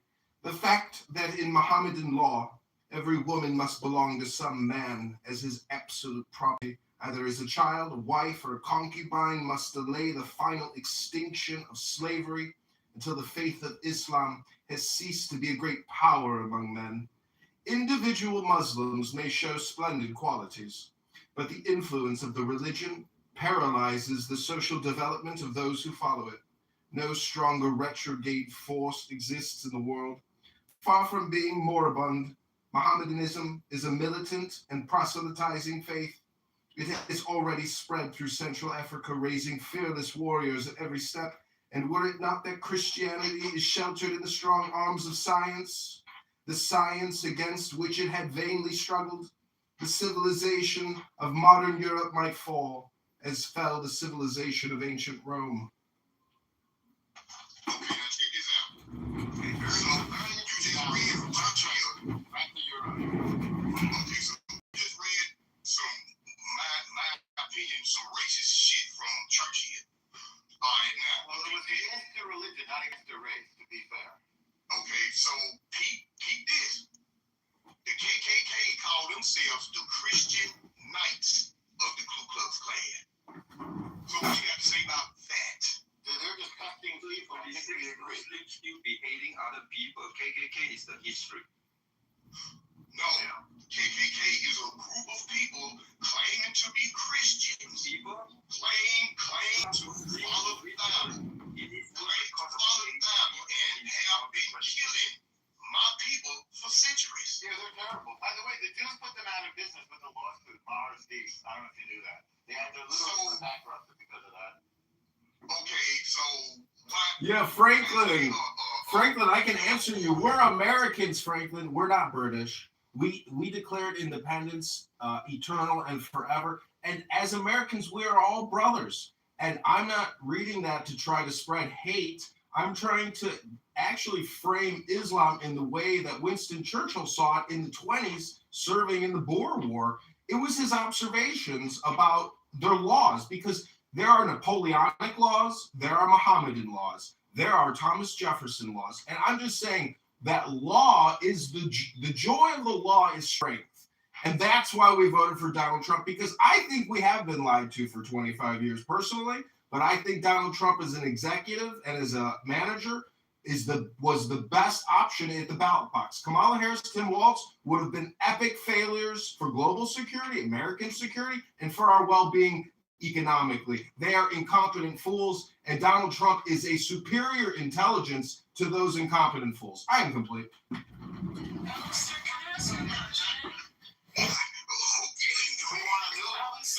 Alistair, can I ask a question? I hear Xerxes. Go ahead, Xerxes. Hi. A female voice. Yeah. I just wanted to ask a question about the quote that you read, Alistair. Go ahead, ask your question. You said this was after Mr. Churchill's contact with what and when? Because I'm pretty sure this. I'll pin the link for you in the chat. There is this thing called Google. You can use your little fingers to type in Winston Churchill. Okay, he'll put a link in the chat. Okay, Xerxes? Okay, thanks. No, it's just interesting to listen. I try not to give my opinion so concretely on kinds of things because I like to remark my privilege. Right? Like I am comfortable in my $3,000 townhouse in a great city where I rarely have troubles that I think about, like especially bombs. Right? So I think it can be. We're coming for dinner, by the way, so please put your. Come on over. But it can be like I think sometimes startling to hear people speak so big about things that they have like very little control over. I know it's like an exercise of ideas, and I understand that. And sometimes it's necessary. You mean the Churchill quote? I mean, like the Churchill quote is, I don't know what that is. I'm gonna wait for Alistair before I make any determinations on what I think that is. But like, statements from like people like Dave who, don't live where I live and maybe are under a different amount of pressure to think about these things versus, I can't remember what the woman's name was who went to a meeting. She seemed to be like very intense about the immediacy in which the United States should handle these things. And I'm a pretty like well-studied like media analyst, so that means like while I don't maybe have like the best and most stable like political knowledge like you guys have, I know like I've heard you guys speak about economics and things like this, I do have like a really deep knowledge of how media is used to encourage and influence people at times like these. So I do find, I'm just like I'm listening presiding over the complete rejection of your commitment to your family. They embrace sexual liberty, this idea of no responsibility and higher purpose, and to increase your wealth and pleasure. Islamic revolutionary. You see how that's going down the road collectively as a society. Now we have our own consciousness. Well, there was Dr. Adams. He said, well, you look at me. You're still on the set. I'm planning on being able to pay your bills. Well, I have no money that you say, I don't value success that way. I didn't value in my 20s hustling and bustling and working really hard to make as much money as I can. No, I got focused on, I'm going to have children. That's what I'm going to do. However I can produce. You're talking about a homosexual who is now going to have well, for me, I told you his lifestyle talking to as people degrading, shamefully, acutely painful, or even objectively painful it is. That he can't see any other way to experience pleasure than by earning money or defiling himself. He's unwilling. So, how can you get a good answer from that person? That person is showing you, I can't see a higher purpose or calling. I am literally just, materialist. How can I experience physical sensations? They have no spiritual realm. I think the thing that I found most striking was just one of the things I kept like emphasizing was that tough love is often like a last resort with them out to the best of your abilities and not have it stunt their development. Well, You're absolutely right, Kevin. And what's more is that when you are raising your kid, no matter how, it's not like a pass or fail thing. When your child sees weapons, that you're spending your money and your time and you're making efforts. I don't know how much that makes sense. Yeah, I absolutely disagree. All right. I don't think you ever used a nuclear weapon against a non-belligerent country. The way. Well, I mean, even in belligerence. Has said. What? Well, so even in belligerence, if it's used, I think historically when weapons like these have been used, there's like it's like pulling your hand back from fire almost, right? What you have created is such a, that's what my wife and I have talked specifically that, like, it's such a boomer mentality. That's why I say total boomer death. Like, these fucking boomers, this is what their children inherited. The baby boomers and Gen Xers inherited this idea that your kids need to be kicked out as soon as possible. And I thought that's wild because every single time, I found someone really highly successful I was able to talk to, I mean economically and familially, where they had a big family and their family was, visiting them and they all had healthy relationships. You found out that the people with the most money in that relationship were always an older generation that had developed a rigid familial hierarchy and considered it a pleasure to confer monetary advantages, emotional and time advantages on their offspring. They wanted to take the kids. They wanted to take the grandkids. They wanted to treat their children and their partners. They wanted to help them buy a house. They wanted to help them go on vacation. They wanted them to have a better life. And they thought, this is how I fulfill myself in my old age. You can contrast that with the majority of the population. I'm gonna get a vote. I'm gonna get a vote. I'm gonna get a vote. I'm gonna get a boat and I'm gonna go to. Yeah, a boat. Yes, a boat. Exactly. I'm gonna get a boat, and then I'm gonna get a bigger house, and I'm gonna get a car that's bigger and shinier than the other guys. And then they go, hey, my family moved away, and then they wonder why they're left in their old folks' home. They go, like, I wish my family. I speak to folks in old folks' homes, and they tell me, I wish my family would come and visit me. And there's this horror story I have. I was at a old folks' home, and there's a door that separates the assisted living. Am I in the matrix? No, I hear you. Okay, there's a door that separates the assisted living section from the memory care section. And the memory care is where individuals indigenous people have been diagnosed with the inability to things so that they can get like crime to do to indigenous people. But like, just follow me here. And then they were like, oh, well, we have a nuke and they don't want to stop, so we could just stop them and we drop it. I think the perspective that a lot of Americans have might be different on this if we had experienced these kinds of atrocities. Might be different. I think this scale of tragedy might engage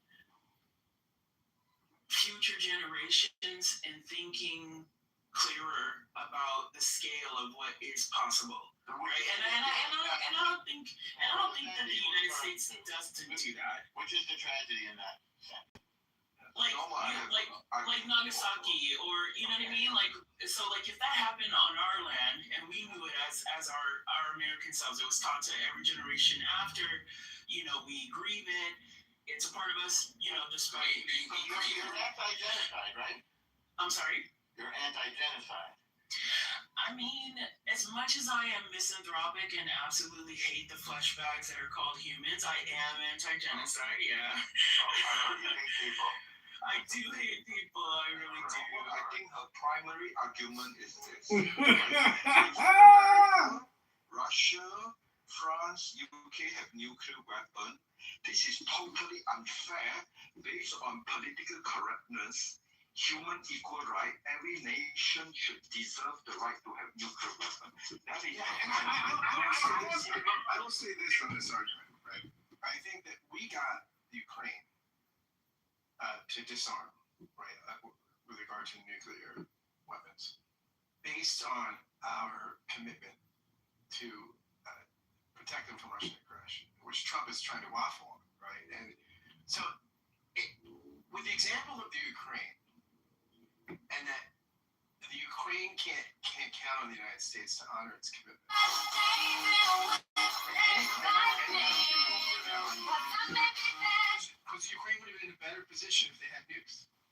So I think that, I mean, this is, if we want to proliferate, if nuclear weapons are really a problem, and proliferation is really a problem, then we've made a huge strategic mistake in Ukraine, because we've said basically the best thing for your security is not to trust the United States, but to get a nuke. Well, you're right, Scott. We're like, what, 20, we're like 30 plus years too late, right? It's been a while since Ukraine's given up the nukes, and that was a strategic flop on their part. And other countries aren't going to make that same flop.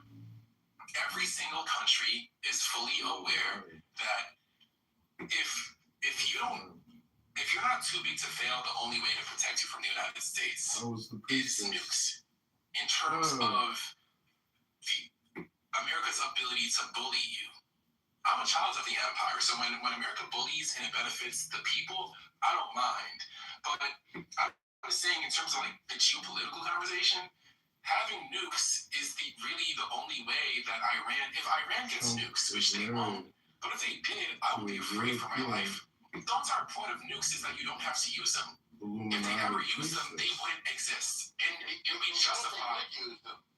I don't think that they'd use them, and I'm against that they would. You live in an alternative, imaginary world like what Zeros is hoping for, right?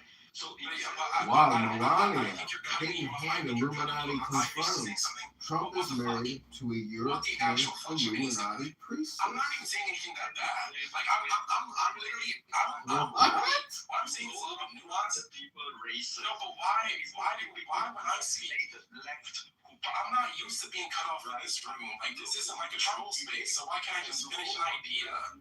Information that is totally To be fair, he has been cut off every single time he has spoken. To be fair, you don't have to complain about it. I mean, it's not a complaint room. People don't want you complaining nonstop. If you have a point, just say it. I'm complaining now. Yeah, that's why I try to do every single time I do it, I get cut off. Like, man, what I'm saying is, let's finish this. I have no fucking idea. Dave goes after, okay, Dave? I support the United States. If I had to choose between Palestine and Israel, I choose Israel, even though both of y'all are on some bullshit. But I don't know what the fuck y'all idiots want to hear. Like, at the end of the day, the American people, they're not in the position to sacrifice their wallet so that Israel can gain more power in the region. American people aren't with that right now. Maybe if it was 20 years ago, sure. Right. So America doesn't want to do that. America didn't do that, and America isn't doing that. Frank, so Dave, did you want to protect America? You want speak a little loudly and more slowly, and try to be very much like logical. If you want to protect America's citizen, right? You have to first do not go and fantasize alternative world or whatever. This is the world we are living now, right? The argument is, what can we do in this world? And you have a Mura regimes, when a kid know how to talk, that indoctrinate them. Follow me. Kill the America, death to America, death to Israel, right? So they systematically indoctrinate the people.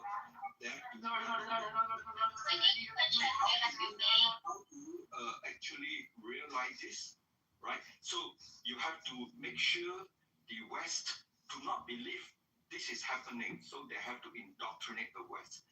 We just talk for fun. You can come up with imagination world. We just singing for fun, right? And now they are making progress, right? Since 47 years. To destroy America, you must have a missile delivery program that can reach America, right? And then you must have enriched uranium.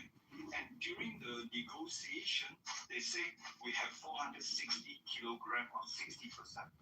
This is all coming from them, but they are since 47 years. They know in order to achieve the goal of destroying America, they have to indoctrinate the American, right?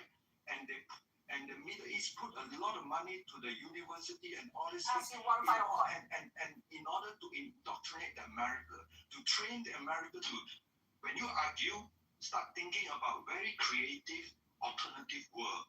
and so that the truth will not be America. Thank you.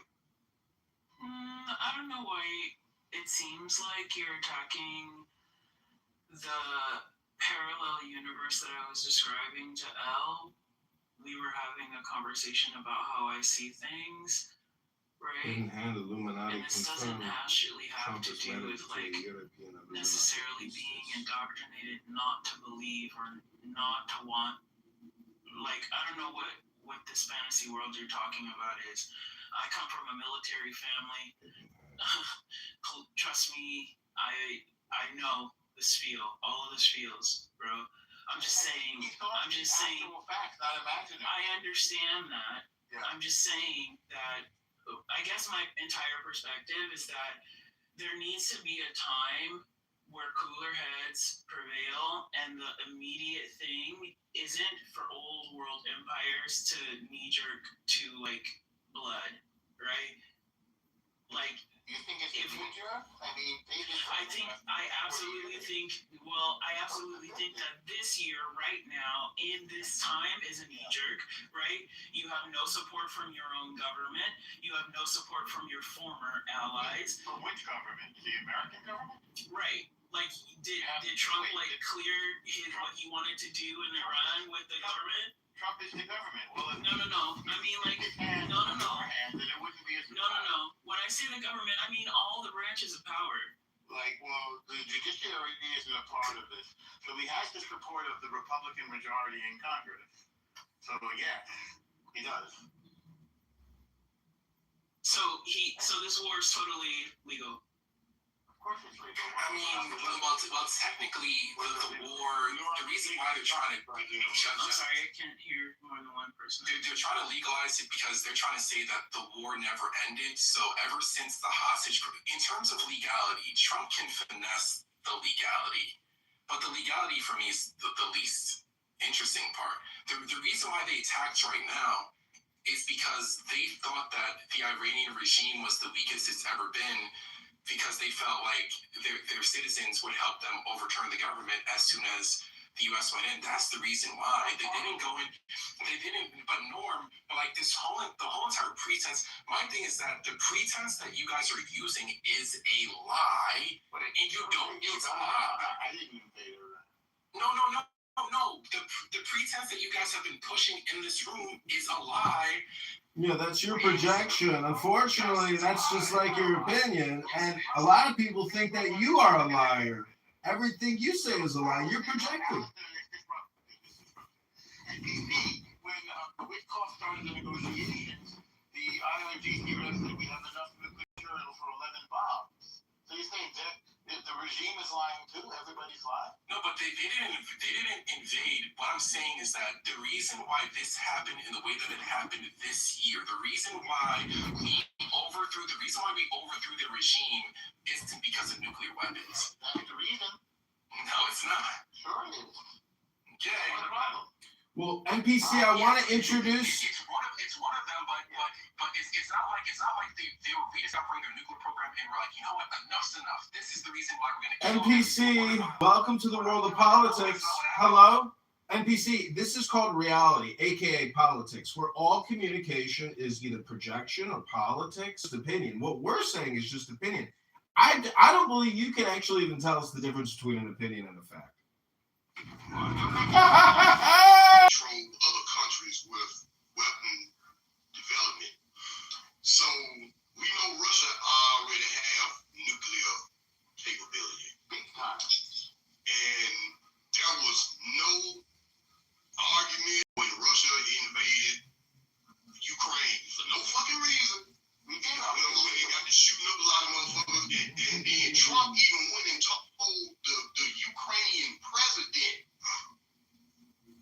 sit down, basically sit down, shut the fuck up, and sign this peace treaty, and let us come on in and take your resources. But because Iran ain't with that program, now all of a sudden it's a problem. See, the U.S. pick and choose who they want to bully. Wait, what's the bully? Which one is the bully?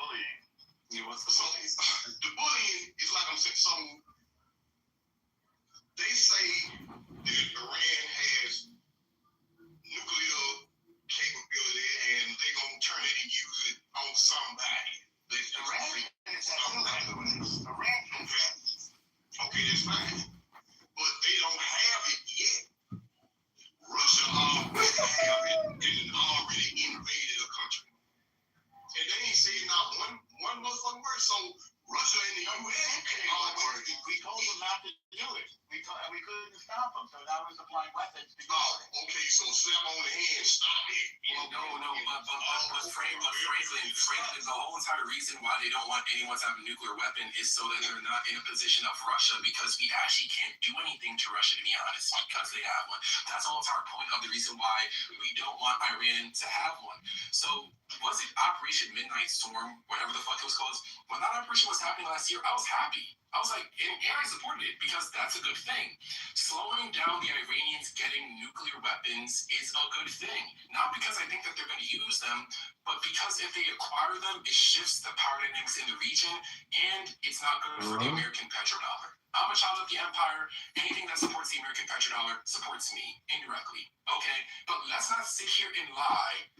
You a child of the empire? What the fuck does that mean, child of the empire? Yeah, I'm stormtrooper. Let's not sit here and lie and act. You a stormtrooper like a Nazi stormtrooper? Is that what you saying? John and Billy, John. Never mind, John. You can go ahead and speak. It's not only the nuclear capabilities of the child of the empire. You can just see how their response to this war, they're just shooting missiles at everybody.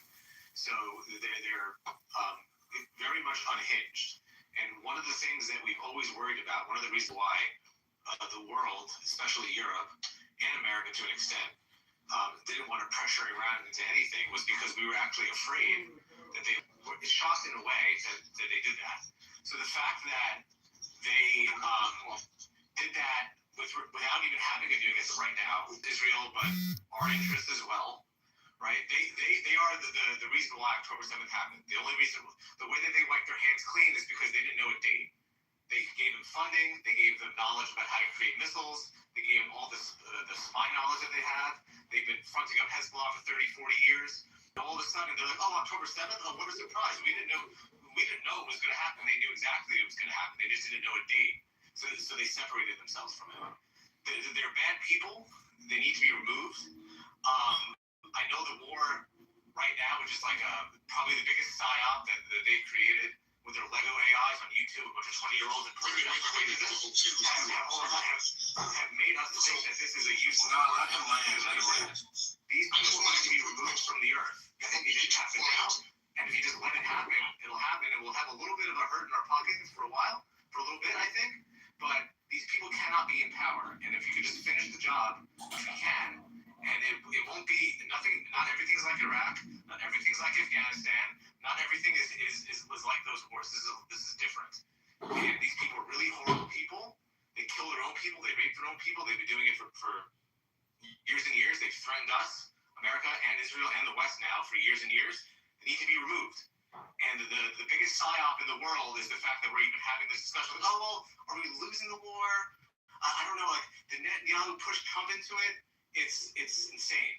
So that's all I'm saying. And I'll give the mic to someone else. So Trump, Franklin, did you want to interject something? Franklin, I saw you come off before. All right, Dave. Can't hear you, Dave. Much louder. Okay. The topic is Trump must not resign until. Sorry. What I'm trying to say is, what John trying to say is, according to the topic here, John wants Trump to finish the job, so resignation is out of question. John, is that your thesis? Yeah, this is like enough already. Like everyone's saying this takes away. Also, but by the way, the fact that Iran is keeping the focus on them. Hey, look how bad the U.S. is. Look how bad Israel is still. Oh my God! Look how. We're the victim. That's what they're saying. We're the victim. Look at all this destruction. They're not even showing the destruction. They're just telling you about it, right? So like it's all a psyop. We're all falling for it, and we're all unfortunately voting in people. We're starting to that are becoming more isolationist. All of the major podcasts from the left and the right are always talking about this. They're taking away from every problem that we have domestically, right? Affordability, real estate, gun laws, abortion, rights being taken away there. It's all being sucked out because of what's going on over there. So if we were able to finish it and finally put this to rest, we were able to focus on what's here instead of having these conversations that are going circular. So what call finishing? What you call fishing? Getting enough content for at least them to be so weak that hopefully the Iranian people there can do something about what they have, or for them to be either regime change, or that they can be so weak that they can't do shit anything else. They can't arm their proxies. They can't shoot ballistic weapons to Europe, which they can now, and they don't. And they answer to us and the rest of the world. They don't answer to anybody else. So wait, are you saying like? I'm so sorry. Like. Is this funny to you? Is this comedy? I think it's hilarious too. I think it's funny you were laughing. Did you get that? Did you get that information from me yet, Alistair, or was it in the chat? I'm sorry, I missed it. Another creative alternative work. Yeah. In the podcast world, and where people look at a lot of information. Mm-hmm. So that's what if we could just finish what's going on over there, the world could be a little more tame and a little more together, and have less of all these unnecessary but deadly distractions. We'd be able to focus on a little more here, not just kicking the can down the road and becoming more isolationist and having Russia and China get into the mix and have Europe fall apart just because and have all these other countries fall apart. Let's focus on getting this cancer removed so we can then focus on what we need here. We are a rich country, and people can see that. And if we just get rid of this distraction, this horrible distraction over there, that's obviously that they're taking advantage of the world, then we can start focusing on what's here, not just turning a blind eye and having a mass destruction going on over there. Okay, but isn't the series... I think... I hated it back when October 7th happened and Israel responded. People acted like they didn't know why Israel was responding that way. Like there's 2 weeks before Israel responded where everyone was afraid for Israel. Was, oh, you poor Israelis, they just got terrorist attacks. And then as soon as Israel responded, now Israel's the bad guys. No, that's not true. On this app, actually, a lot of rooms were celebrating the October 7th attack, NPC. They were celebrating the chaos, the murder, the slaughter, the desecration of humans, the terrorism. They were happy as could be, dancing in the streets on this app. Yeah, that was... What the hell? I wasn't finished. No, nigga, I wasn't done. Bro, every time I... Let me just finish, bro. I wasn't done. Let me just finish. I was in the room one at a time, NPC, and then Franklin. Yeah. No, I'm preferring no Edwards. You're right. We had 2 weeks of sympathy. Yes. So I'm saying that because I remember. I'm an equal opportunist. I remember on both sides. I think it's very incomplete to say they just went crazy. Everyone's afraid. If Iran sends missiles to another country, the only thing that they're hitting are U.S. bases. There's a few instances of a straight missile hitting a random building, but mostly they're attacking U.S. assets in foreign countries. That's number one. And then the biggest thing isn't there a reason why they're sending so many missiles? What did we do to make them take off the condom and start sending more missiles? Like, what did we do? Did we, I don't know, maybe kill every single one of their leaders and everyone associated with them? If a bomb hit Trump and kills Trump and all of his cabinet, we'd be at nuclear war. Iran did try to assassinate him. That is a good point. Yeah, I know. I mean, if they got away with it, we'd be at nuclear war, period. Well, not nuclear war. So then yes, we would. No, we're not going to use politics. We've nuked people for us. No, we haven't. We only nuked people one time, and that was for a genocide. Yeah, for less. In the genocide. We nuked Japan. No, we nuked Japan because we didn't feel like sending our troops in. That's the reason why we nuked Japan. Because they were committing genocide across the Indian. They wouldn't care. The government wouldn't care. The military wouldn't care. Right quick, y'all. America wouldn't care. So, do y'all remember a few years back when Israel and Palestine was fighting over the Gaza Strip? Yeah.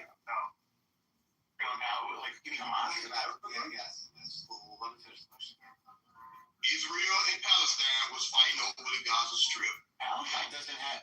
Palestine is over in Judea and Samaria, and Gaza is Hamas. Whatever, but it was the Gaza Strip, so you know what I'm talking about. Well, you're talking about Hamas, the terror group.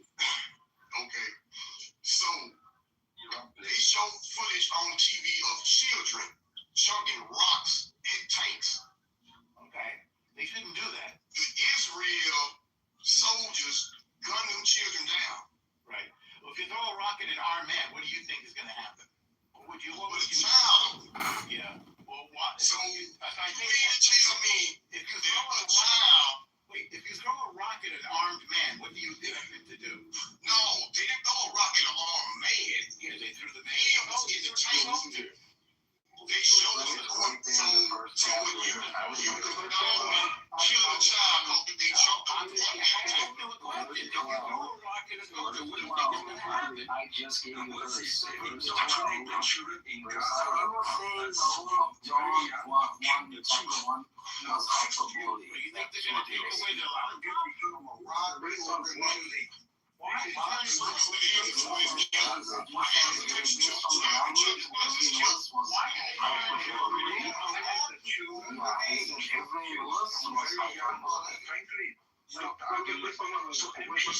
NBC argument is, what should Iran do? Yeah, that's all we're going to receive to those who believe this name. I'm going to briefly interrupt moderators. I put some links in the chat. I'd like to read them. Put me in the queue. Thank you. I'm just wondering, how does that mean that the whole thing's symbolic? What are you using? Oh my goodness. Is Jesus? He just counts all their leaders in like one day. And then they've been killing their leaders, a lot of them for a long time, not for no reason, but like to sit here and act like the Iranians have no incentive to like to have the same thing that other countries have, which is missiles out.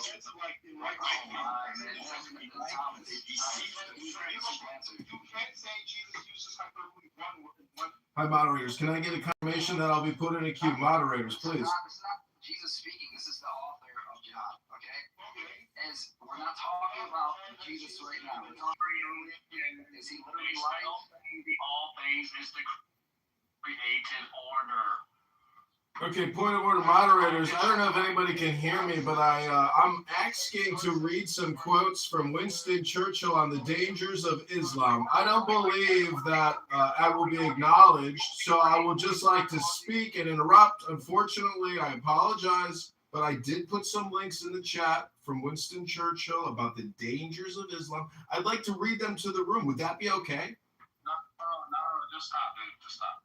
No, you don't have to tell me to just stop. I don't know who you are. You're just a random person on a conference call app. And I'm trying to present some really important information and some very informative information because I believe that I will be able to persuade you that Islam is a danger, that their religious and their legal code is a danger to humanity, to society, and we should fight back and fully understand what Winston Churchill was talking about when he said Islam is dangerous.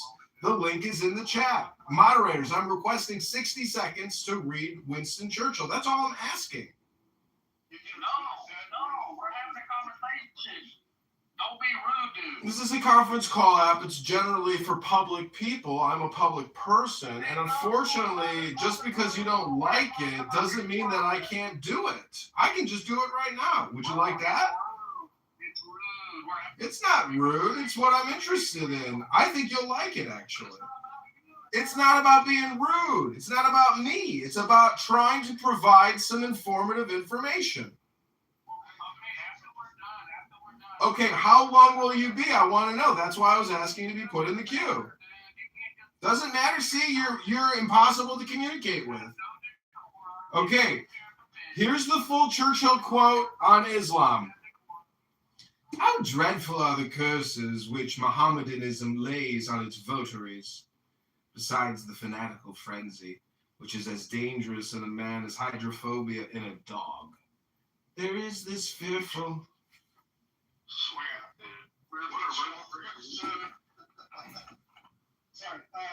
just real quick. Oh, shoot, it's gone. Wow, they're just over here.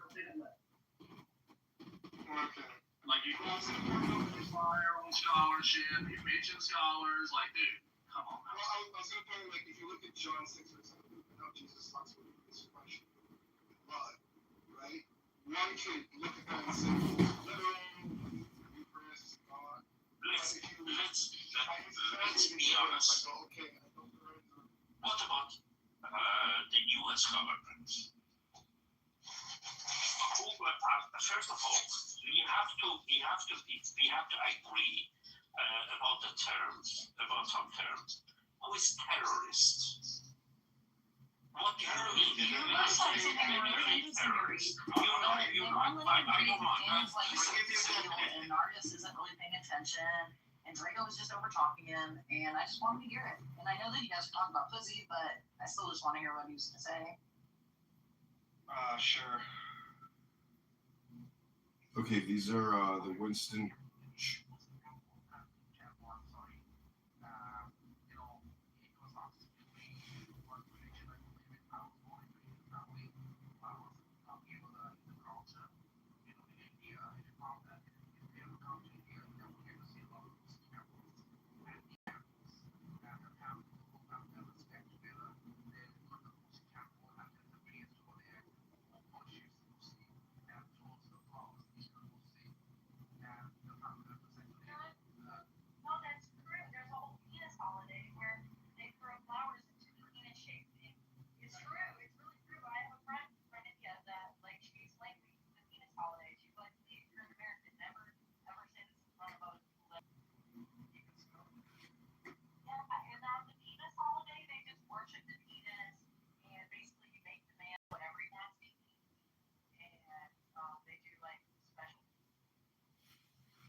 They say I could destroy your civilization. I have the power. I know you have the power. You can. But someone comes and says, Mazia, you're Iranian. I don't care about you. You're against the Iranian government. I don't care. I could destroy your civilization in a night. Mazia, there are many Iranian, freedom-loving Iranian all over the world, all are thanking Trump right now, right? So when Trump made that statement, they don't care because they know when Trump says civilization is the 1,400 years of civilization behind the Murad regime. That is not the Persian civilization. So there are two kinds of civilization. First of all, who want to support Murad regime, when Trump says civilization, it means the entire 90 million. No. When Trump says civilization, it's the 10 million Iranian who are paid by the Murad regime. So you are a dictionary for Donald Trump. You are trying to think it's purely means that Donald Trump said. Are you a dictionary? Are you a dictionary of Donald Trump? Let's go one at a time. Shut up. You cannot. Let's go one at a time. First Mazir, then Dave, okay? Mazir, take as much time as you need, then Dave can go. Go ahead. I'm sorry. When somebody who's in power says something, mix everything badly, screws everything, and then some people who love that person, maybe stupid Donald Trump, some people come and try to fix the problem. No, Trump said that, but he was meaning this. Okay? I'm a human being. I know. I'm talking to you. When you say something, I know what you mean. Okay? I don't need someone else to come back and say, Mazia, you have been talking to maybe, I don't know, Scott. I don't know. All right, point of order. Just try to make some points. If you have a point, make a point. Do you have a point to make, sir? You know, when you say something. You are responsible for what you have said. His point is that he I doesn't don't want need someone somebody to to explain to me, no. He was not meaning that. We are not dictionaries. We are human beings. Exactly. And so in the What was the point of that? so moderators, if you could please take control of the room and get us back on topic. Should Trump resign will that redeem Trump if he resigns? Or do you think Trump is concerned about and he thinks he might be going to hell? But he still understands. It's a hellhole, but that's because people choose violence and weapons and terrorism instead of a real economy. And so all I'm trying to say is, all communication is hypnosis, but it's also projection. It's also politics. It's also spam. It's your choice what you want to listen to today right now. Hello?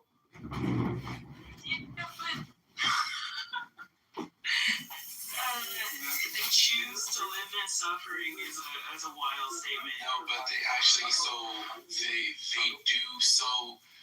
If you ask a person, do you want to suffer? They're going to be like, no. But if you want to, so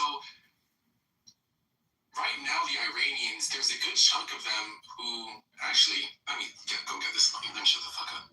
Yeah, I'm just gonna answer the topic because that's what Alistair asked for, and I want to aid Al in his efforts to maintain a clean room. I typed this in chat before I came up.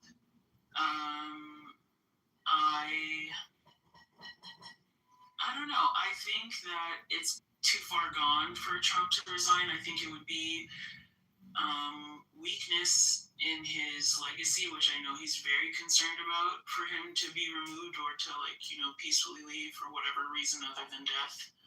I don't know.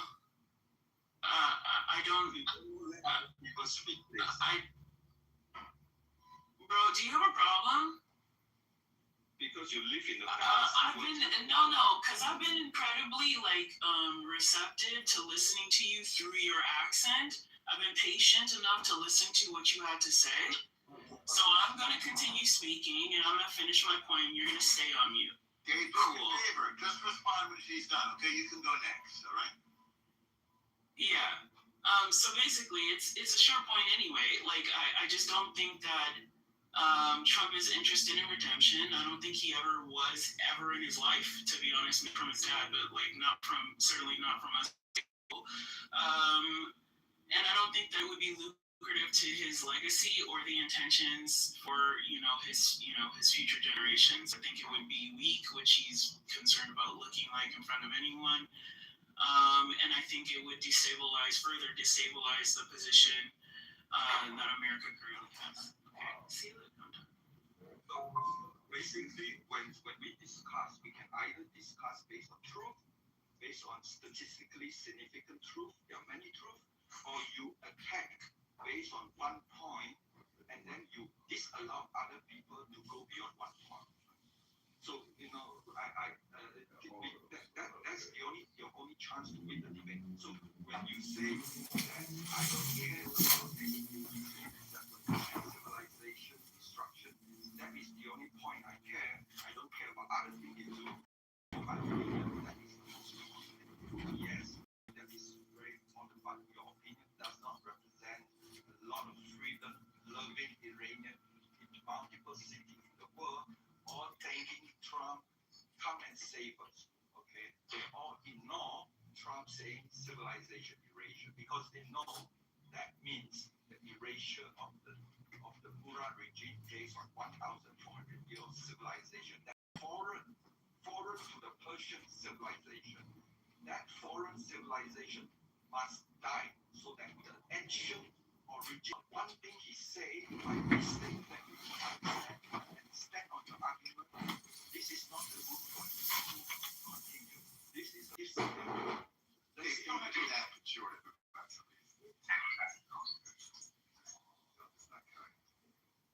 Also, the question should be answered with a presupposition that you are giving your opinion, in which case there is no debate on my.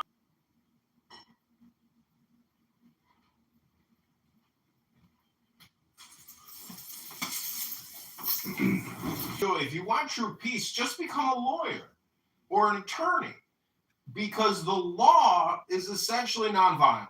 And that's where I think everybody wants to be. I'm a socialist. I want equity for everybody. I don't want homelessness. I don't want disease. I want equal opportunity for everyone to achieve their dreams and goals and prosper. Abundance economics. Everybody wants the same utopia.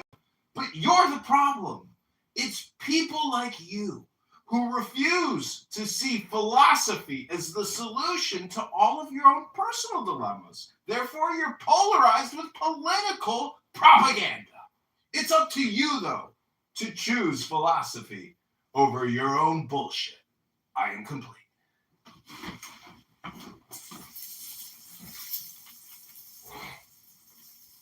Facing here is 1933, right? We saw a Nazi regime coming out. Everybody say silence. Peace, peace, peace. 1938 Munich, right? They signed an agreement. It will be peace. And the UK Prime Minister, look, I have the document. Peace, peace, peace. Okay, but then you end up World War II. And then a couple of years later, Winston Churchill wrote, when you have a time, opportunity to stop the war, and you say nothing without bloodshed. And then when you have a time to stop the war with some bloodshed, and you say nothing, right? Until when you have absolutely no other option but completely subjugation with little hope of surviving, and then you fight. What Trump is doing right now is different from the last 7 presidents. The last 7 presidents all briefed by the CIA. This is a fact. Iran regime is so crazy. It has the end-time ideology, block Hormuz, the Strait of Hormuz, and bring the whole world into chaos. What would you like to do? Every single one of the last about our daily oil, gasoline price, blah blah blah, and everything. All single one of us has zero ball, has tiny little ball, and do nothing. And they never learn from what Winston Churchill wrote. It says how to prevent World War II. Until 2026, they come up one with the biggest ball against all the no courage president of the past, the last 7, and doing the right thing, irregardless what consequences, because that is the right thing to do. The right thing to correct the mistake the French left made in 1979 to escort Ayatollah to the Tehran.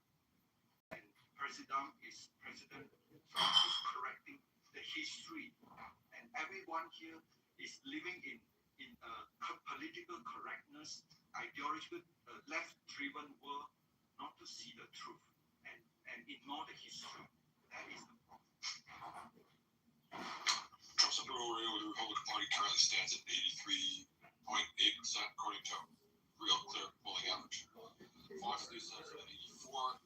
Quinnipiac has been 89. Big Data Poll has been 82. Economist YouGov has been 82. CBS News has been 88. This is again amongst Republicans. I don't understand the question. Should Trump resign? Why would he resign? He's popular amongst his party, the people that elected him. You can disagree with him or agree with him. That's fine. That's fine. You're right. But I mean, I skimmed over the article that's posted at the top. It's insane. The article's insane. And somebody who obviously just doesn't like Trump and has a reaction. That's fine. Again, they have every right to have the opinion. William S. Becker is an opinion contributor. But the entire premise of the article is his resignation is his last chance of redemption. It's silly. Why would he resign? He's popular amongst the people that voted for him. Xerxes just said that Trump is trying to rewrite history. Isn't everyone rewriting history all the time right now? Even your very existence in this room is an experiment in history in the making. Link is in the chat.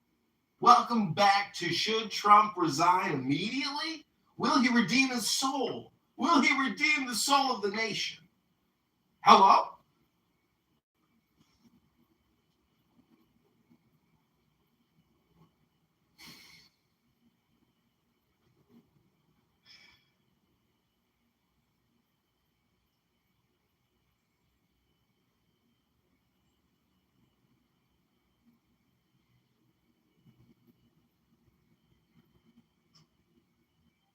See, what I think a lot of people are trying to say here on this app, if they believe in the apocalypse or the New World Order or some kind of far out religious interpretation, because there's a lot of people in cults, let's be honest. I mean, I've seen crazy cult videos, and these are people who, in my opinion, are isolated. They don't have access to information. We're all very lucky to have a social conference call from where people from all around the world can come and complain.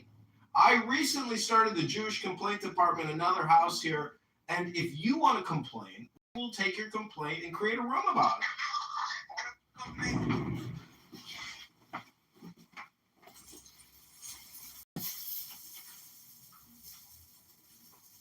What is redemption anyway? What the fuck are you talking about? He's tweaking. Dude, he's tweaking really.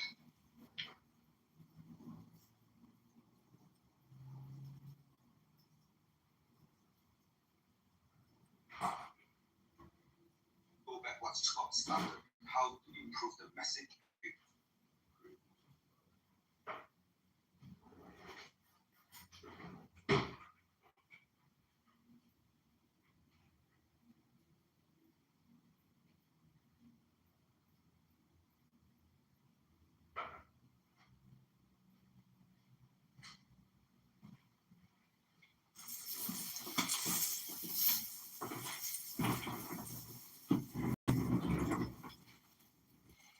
So if anybody knows Trump's personality, and you've even seen the biographic film about him and the 3 rules of his world famous lawyer, Ray Cohen, you will understand if he implements the 3 rules of Ray Cohen, Trump can't be stopped. He's a bullseye. Nothing stops a bullseye. And so if you hate Trump in your heart, it's my opinion that the orange president and his blonde wig and his blue suit and red tie could be your moment of enlightenment, of liberation. I know many Trump haters that live with pain in their back.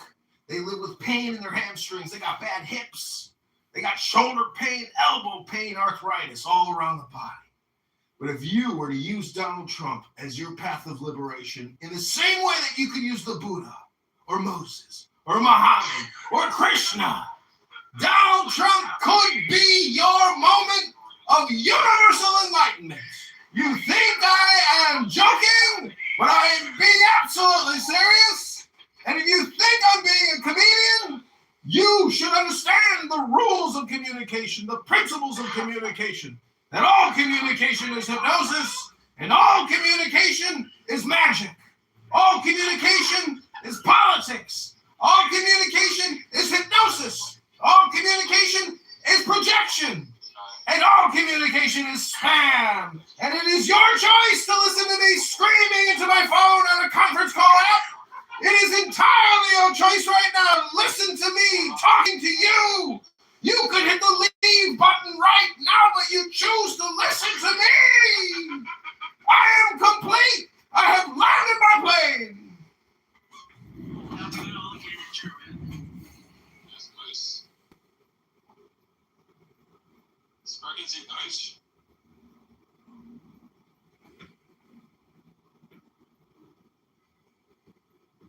Wow, maybe that's what happens if you spend too much time here. I don't know. It's my first time. No, I think he's right there. There he is. Kitover, my man. What's going on, buddy? Balls, Scott. Like, he's tripping balls. He's the man. That's my man. Yeah, he's on something. Not there. He's something. Well, I'm being facetious, but, I listen to a lot of psychonauts, and, Trump just signed this MDMA or this psychiatric, so what I'm trying to say is that basically it's supposed to treat severe depression, and I think there are a lot of severely depressed people on Clubhouse. But at the same time, I think intelligence is probably the natural way to alleviate depression, and that means books. And in my PTR, I have a book, which is the Isis tablet, which is a hieroglyphic ancient papyrus, or actually it's a copper bust plate. Anyways, It's just art. And so all I'm trying to say is be creative if, your life is retrograde and it's not going so well. The problem with Islam today is that they're still living in 1655 or 1455. It's not 2026 to these people. And that's the danger, because when science, Islamic terrorism complex, the world has a very, retrograde. If you're a woman and you analyze Mohammedan law and you realize you're just property and you're always tied to the hip to the man and you want to be liberated, nah. Not in Islam, baby. We own your ass. And that's why women have to endorse the war, because women hold up half the sky. And you should accept personal responsibility for this war if you're a woman. And until I hear you accept personal responsibility, I don't believe a woman has ever accepted personal responsibility for a war. Because this is a war against philosophy. And the Islamic philosophy is terrorism, sexual dominance, and all kinds of other disgusting Mohammedan laws, which I'm not exactly sure about, because I am not a Muslim. I am complete.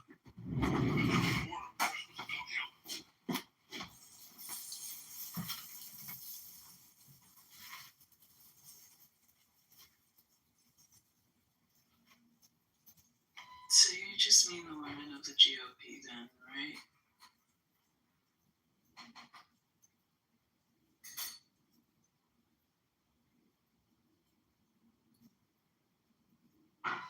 Yeah, women in the GOP. Why are you taking it? Women on earth. Oh. Okay. Why do you feel like that? Well, Trump is a rapist. Well, you think he's a rapist. You think he's a pedophile. You think he's a cannibal. What planet do you live on, sir? Okay, this guy's like a white up to this. They're gonna do another bump apparently. Jeez, No, these are things I hear on the app. My brain is like a recording box. I'm repeating back to you the bullshit that I hear projected from this conference call app called Clownhouse, who sells all your data. Why don't we focus on one thing at a time? Okay, Billy Sunshine, tell us where we're at.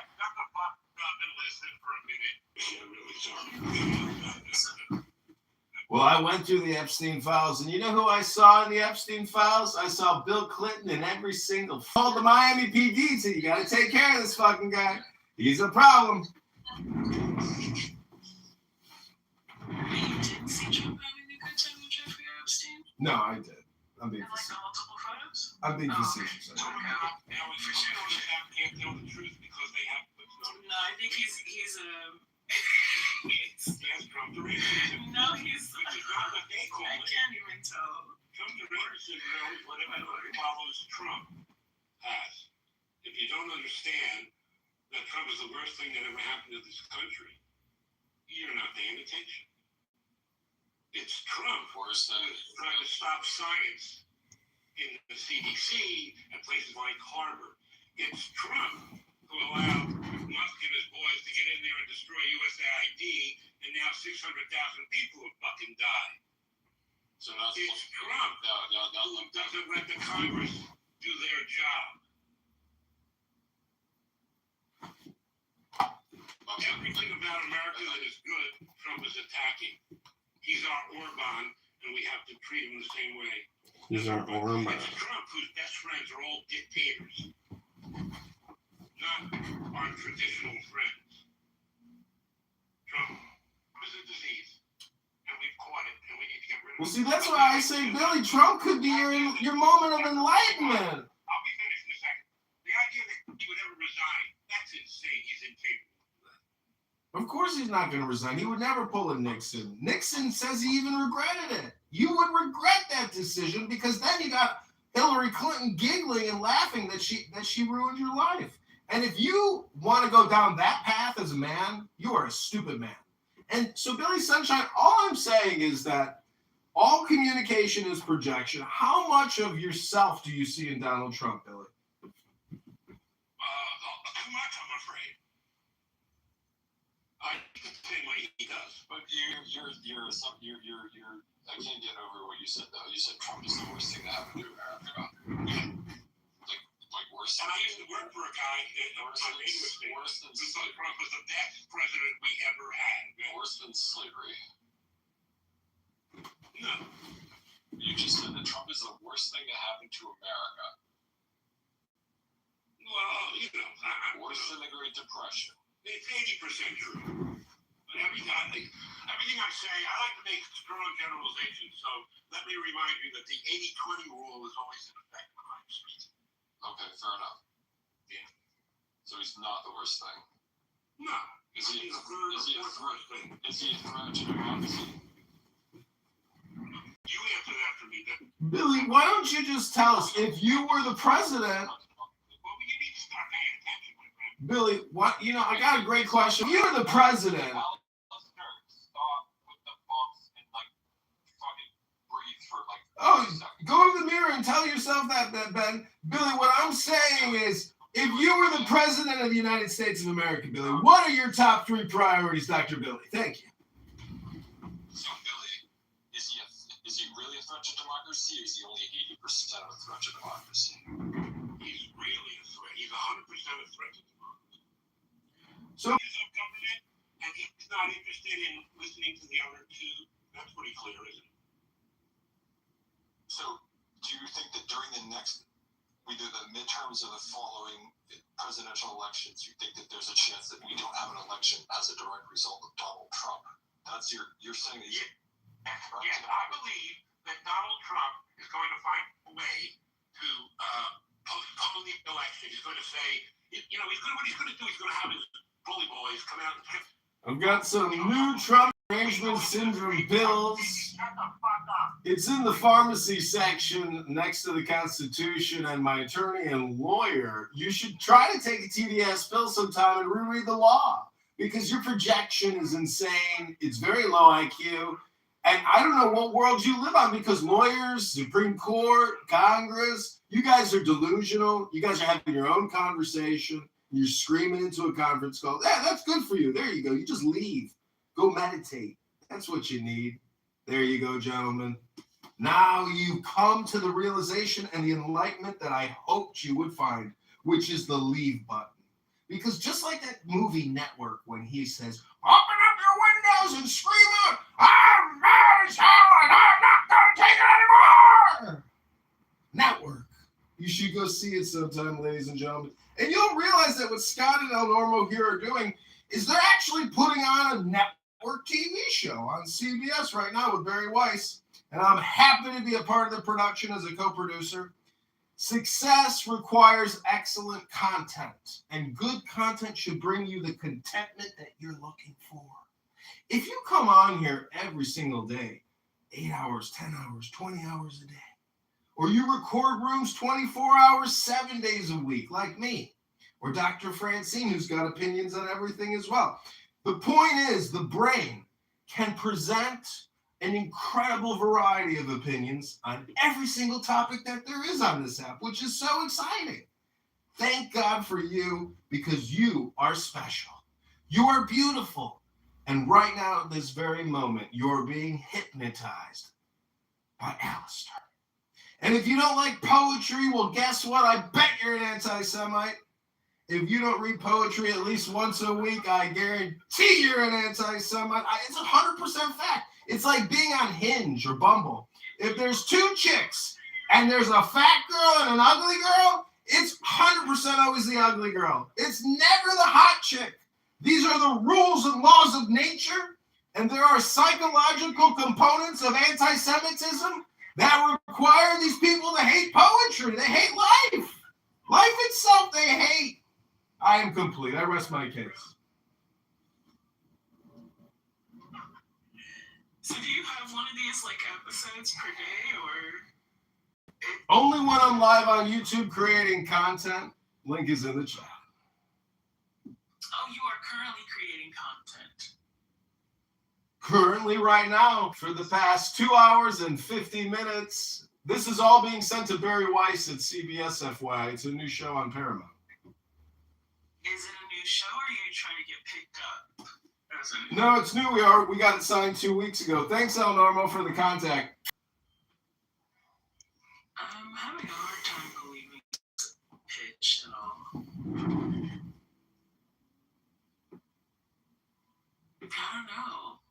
watch it.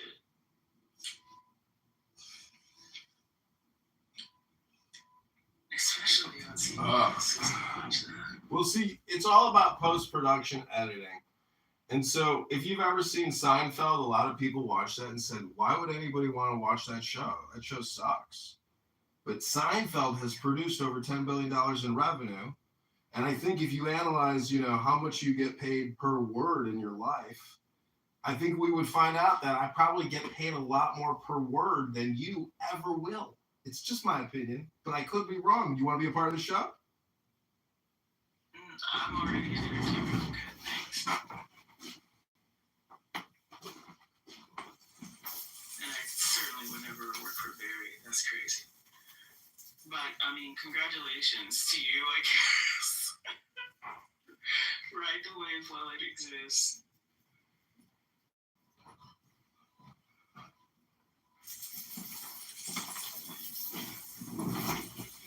Okay, so Xerxes, let me ask you a question. What's your worldview and how do you describe economic philosophy? Again, the question is, what's your worldview and how do you describe economic philosophy? Thank you. What's my worldview?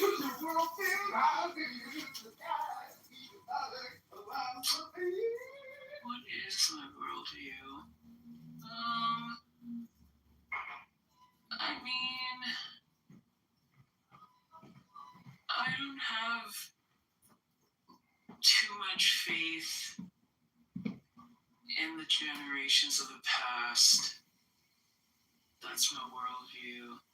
And the generations of the past seem to have like an incredible amount of power right now. And it seems unusually oppressive.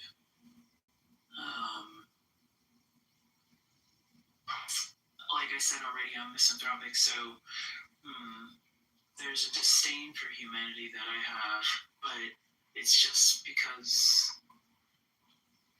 oh man, I've had so many examples of better humans than the ones that just collectively exist for the most part. It's kind of trash. And what was your second question? Economic what?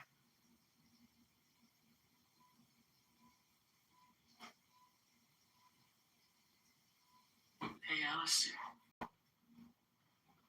Economic what? All right, the next question is, what was the last book you read? Oh, Frankenstein. Yeah. What parts of yourself did you see in the monster and in the doctor? Do you associate more with the doctor or more with the monster? Well, I think I associate with both. I think my tenacity and drive is, the parts of Victor that I identify most with. Like, being is something that's like pretty prevalent in my life, but I guess like because of my stature, I identify with the monster. At least in my younger years, because there's a lot of othering that happens to people who are like atypical. So like I'm like a giant, like a tall woman, right? And there are linear threads in the way that the townspeople treat. Excuse me, Dr. Monster, could you try to be succinct? Our time is limited. What? Nobody else is fucking talking. You want me to be succinct because you want to like yell again? Or I can do that for you. I can just stop talking right now.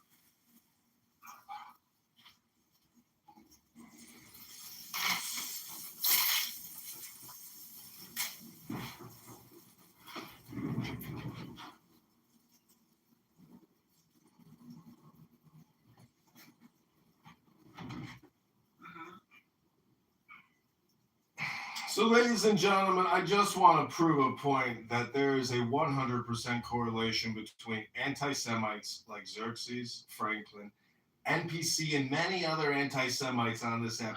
They do not like poetry. They do not read poetry. If you ask them the last book they read, it wasn't a poetry book. There is a 100% correlation between anti-Semites and people that don't read poetry. So if you haven't picked up a poetry book recently, I encourage you right now to pick up a poetry book and live a little. Life is full of joy. Xerxes, I wanted to ask you a question. What do you think the word dialectic therapy means? Again, the key word here is dialectic therapy. What do you think the word dialectic therapy means, Dr. Xerxes? What's happening? Are you good, dude? Hello? You just called me an anti-Semite and assumed that I didn't read poetry. What is happening?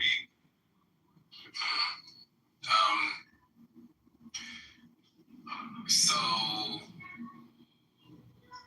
guess I'm anti-Semitic. Goddamn. I mean, I guess I'm anti-Semitic because I don't want to pay more at the gas pump. Huh? Yes, I guess that makes you anti-Semitic to like higher gas prices. And next question. All communication is projection. Can you imagine going to the gas pump and filling up your car and being like, God damn, that was $100. I guess that makes me an anti-Semite. Could you imagine coming to a conference call after just talk over people like it was a schizophrenic jumble of a bang room? People just screaming into their phone by the dozens, talking about nothing.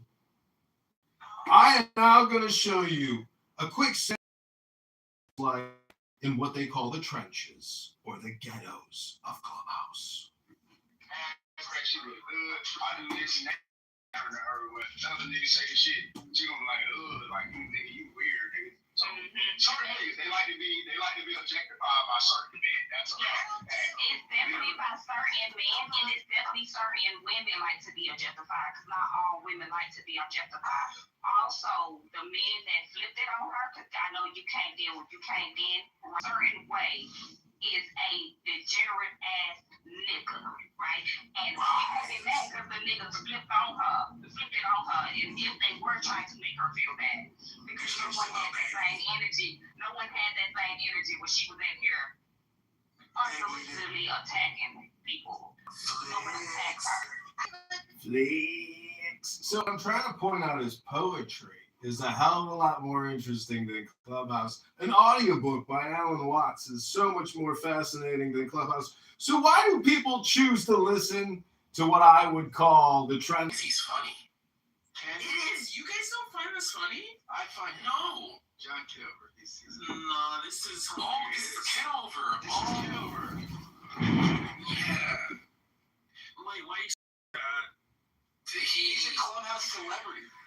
No, I think he's more of a Clubhouse historian, maybe. Because he records everything and he live streams rooms all the time. So he probably spends the most time on Clubhouse than anyone in this room. Oh my god. I got that from the 20 hours a day statement, and I was like, what? How's the time been up? But that's interesting. I guess maybe it'll be fruitful in hindsight for someone. Yeah, like let's say 10 years from now, you stop working from home and you actually decide to be somebody, right? I don't work from home, bro. I'm sure it doesn't matter if you don't or not. It's just be the character. Okay, I'm working. So 15 years from now, you're a black woman. I'm assuming you're a black woman. That's your character. I am. Yeah. You're Kamala. Your hair is Kamala, and you're running for Senate. And Siobhan has a recording from you from today being an anti-Semite. So I think that's why, yeah. So he's the person who's recording you in the room when you think no one's recording you. Yes, correct. The anonymous feature, for sure, but this is called capitalism in America. And right now, you see my gay emoji Anon in the audience. That's in a recording studio in a different section of my house with about 20 phones pointed at it. So this entire 3 hours has been recorded, live streamed, and it's entertainment. And if you take me seriously and you don't think I'm funny, well, then you don't know that you're part of a practical joke. This is the Bob Faggot Saget, you're on hidden camera. That's the show I run. I produce it for Barry Weiss here at the CBS facilities in Hollywood. I submit the tapes, they review it, they edit it. If they want to use it, they use it. But I'm just a content creator here working for Barry, and God bless you all. I hope you have a fruitful and productive day. Thanks for being a part of the production. If you are upset that I record and live stream Clubhouse, well, that's a you problem. It's definitely not a me problem. I am complete.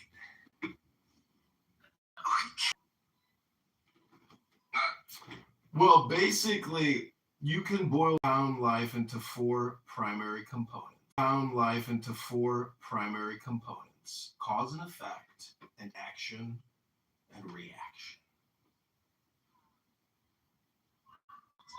Okay.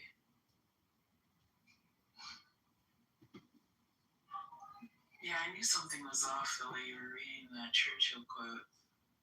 It was a little weird. Anyone who reads Churchill verbatim in 2026 has mental health issues. Like, no.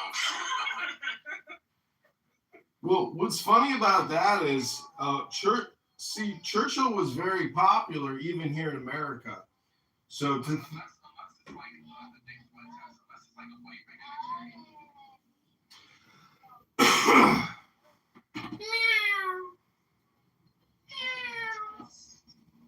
What is wrong with you? Anissa, please. Why? Yeah, let's talk. take it out of me, Habib. Let's talk. Nam, Habibti. Speaking, I don't understand you. Please speak normal. Yes, Habibti. Normal is not gonna happen here, bro. I'm sorry about that. Why? What is you? I understand you harassing. I understand you not. لا حبيبتي. We understand. لا حبيبتي. What's wrong with this guy? This guy is. What is your problem? Are you a child? I think this is John. This is Anissa. What's wrong with you? Well, it's clear that Alistair's a child. This is John. What's interesting is our Lord and Savior said, if you want to be saved, you have to be born again as a child. What does that mean? There you go. Then you're free, man. Be free. Yes. I want to also be free. Why only him free? I want to. What? I'm not granting anyone freedom. It was just a temp. You say you be free and I am not free. What's wrong? Okay, be free, bro. I don't know. What? Okay, sister. What is wrong with you? How are you? Are you good? I don't know. So the thing about Clubhouse is it is also an ELS platform. English is a second language. If you're looking to improve your English language pronunciation skills, go to pronunciationworkshop.com right now. Are you looking to learn how to speak Native American English? Well, this is your big opportunity. This is a quote from the Native American Wisdom book. It goes a little something like this.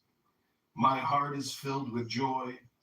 Repeat after me. When I see you here on Clubhouse, as the brooks fill with water, when the snows melt in the spring, and I feel glad, as the ponies are when the fresh grass starts in the beginning of the year.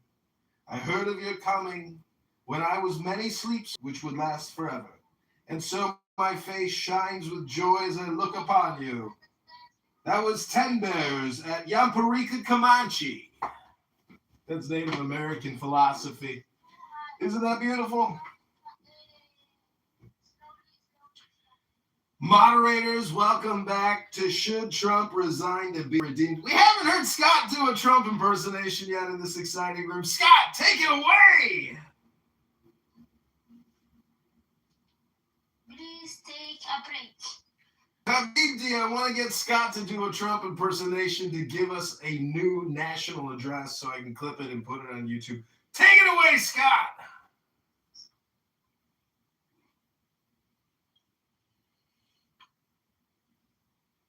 Take it away, Scott. Please take it away, Scott. Hi, Tati.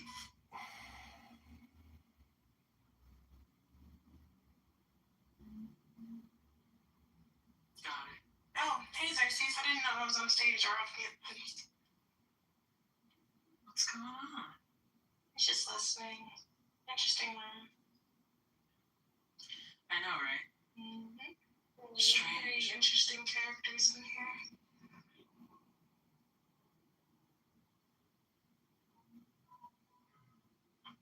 Looks like it's still there, so.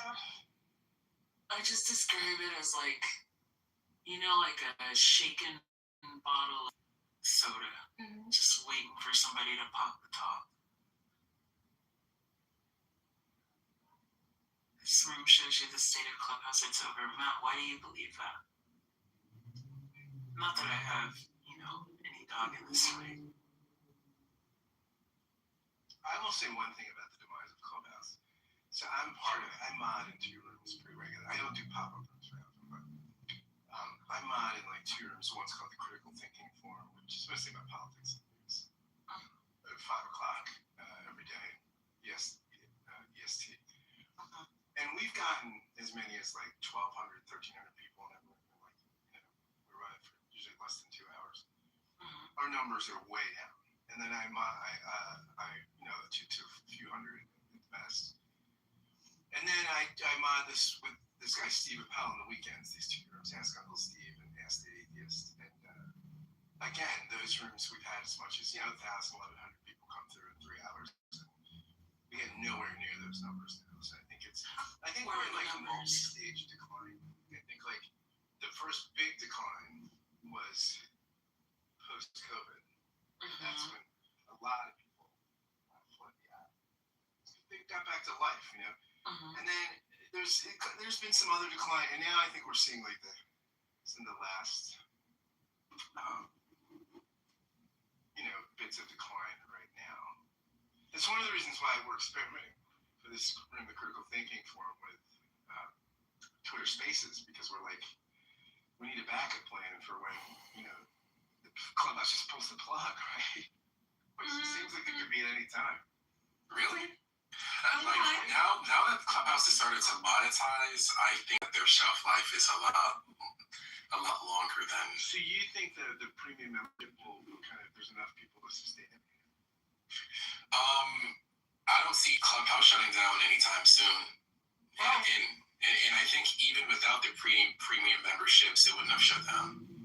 Because I think that I don't think we understand how many people use this app across the world. Like they do a good job of siloing us, so we don't have premium membership. To me, that should have came out a long time ago. Premium membership. To me, that should have came out a long time ago. If we're looking at their own money for their own sake, but I don't think Clubhouse from Brazil. They're just from Ecuador.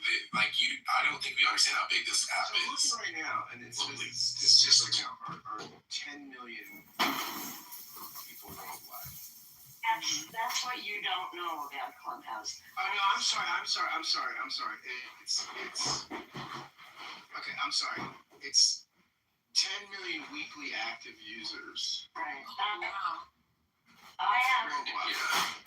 I just got my K1. From I'm an investor, a minor investor in Clubhouse, and the major investors just wrote to us and told us that Clubhouse has 30 months more runway without doing anything. Oh wow! Okay, so almost 3 years without needing to monetize, but it is trying to monetize now with all these tricks.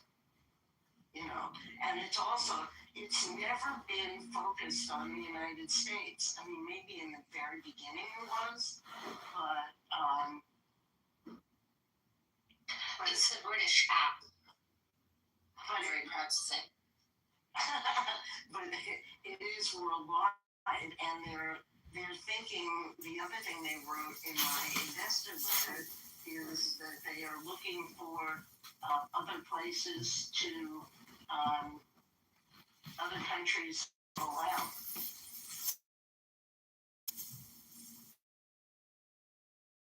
British app. What does that mean? I mean, let's stick to the topic. Dr. Francine, No. Shit down Trump resign. Please. To be redeemed. Shit Trump resign. Okay. I mean, from like a Persian point of view, I can just say like the massive big rooms where you see like Persian people come in and like have discussions sometimes like 3, 4, 5,000 people in there. So it's like it's quite a political app. And I think you kind of like oversee this because you're using it as more like a social app. It's like, oh, the friends you used to have like 3 years ago are not on it anymore. But it's growing on a political sort of spectrum where now everything going on in Iran, that's how people come together and like, you know, share their views or unify or assimilate. And I think that's pretty good. Thank you. That's interesting, BB. I didn't know that. Yeah, I mean, you also have like big Chinese rooms. But the thing is, it's like, yeah, most people just thumbs down. Because you say there's big Chinese rooms. Yeah, I've seen big Chinese. When's the last time you've seen them, though? Well, I mean, I see more Persians right now, but I Right. just say. You're speaking and going on mute. You're speaking and going like, what are you doing right now? Shut up. You're talking during people's submission. If she was talking, you would No, I'm gonna refuse. leave me outside. How about that? I think that only an ignorant person would say they're all about it here. Even if I think it's too many black women, they're not all about the same shit. They're about everything else. I mean, who cares about black women? Man, shut the fuck up. I just left a black room that was about stocks. Before that, I was in the. What did you learn? That was about baseball. Well, How much money? That was this one. Before that, I left a black room about baseball. How much you learn? Black room about geopolitics. So I do agree with black rooms. I use the races more. I still do because I have a good algorithm. But to just say that it's all black people talking about hair, I mean, either you have a dumb algorithm because you're dumb, or you're gaslighting and not. Well, BT, I like to teach people and tell people what I mean without being mean. I think it's important that we use this app to tell people what we mean without being mean. And I am a supermodel. I do work on TV. I'm highly desired in the industry. And everybody wants to be like me because I'm beautiful. And not many people understand the point of what this app is. It's not to criticize people or complain. It's to read poetry. That's the great point. Just read some poetry. Your life might be a lot better if you try to be like a supermodel like me. A supermodel who reads great poetry and reads great books all day for CBS with Barry Weiss and makes $1 million a year as a supermodel. You're a stupid ass dumbass. Stop calling people stupid ass. You're such a stupid ass, you dumbass. Later, leave, you stupid ass. Shut up, dumbass. You're such a stupid ass. Over, my friends. John Kitover he's fucking multiplying. He's unbelievable. You try. Everybody wants to be like John Kitover these days. I don't know why. Maybe it's because he reads some of the greatest books ever written by men. Real men who know how to enjoy life and read poetry. Stupid ass, not like you, stupid ass. You're just a gay guy living in your mom's basement pretending to be a black woman. What's the point? What's the point? There's no point. He's a gay white guy pretending to be a black woman. That's ridiculous. Not me. That's stupid. That's not me. That's stupid. What's the point? John. Xerxes. Yeah. Let me ask you about you a little bit. You're interesting.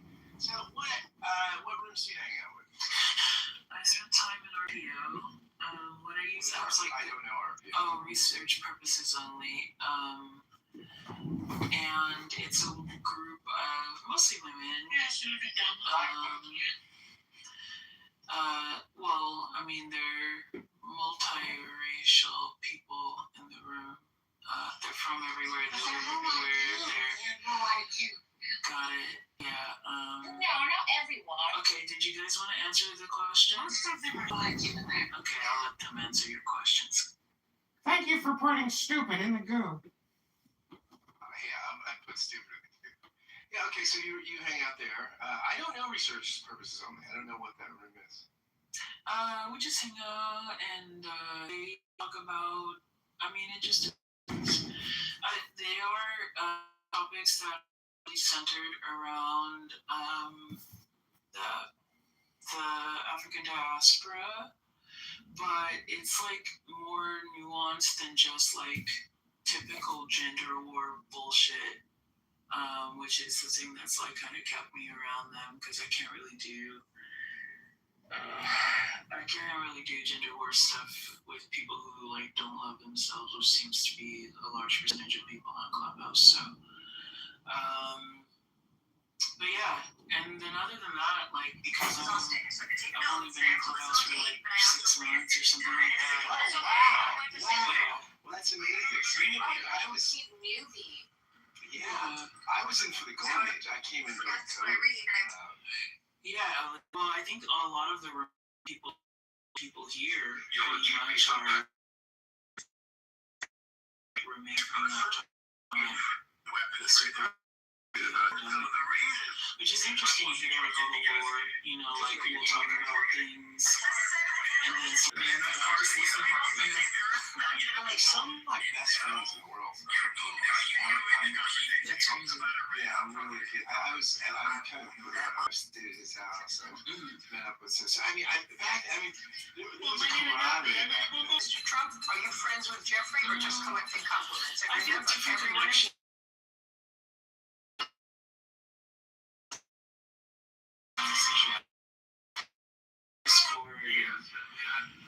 A couple of others, and like they all have their own behaviors. Etiquette, they know when to spot a troll, they know all those things. And then also sprinkled in heavily with like people who use this app like a diary.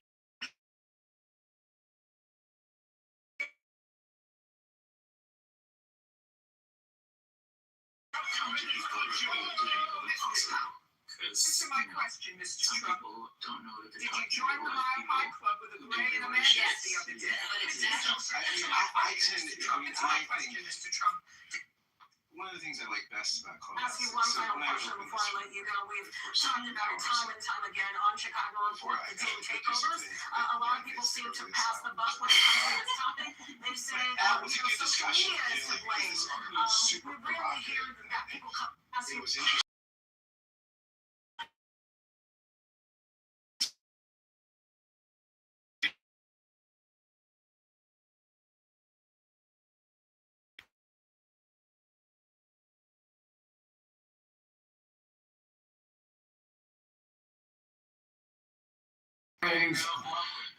Moderators. It's a hard shift, dude.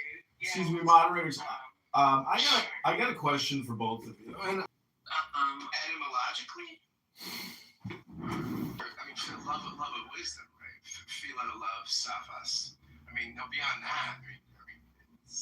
I just asked for one sentence. I asked for concise one sentence. I'll repeat it. Give me a one sentence response to what is philosophy. Okay, Xerxes, what's your one sentence?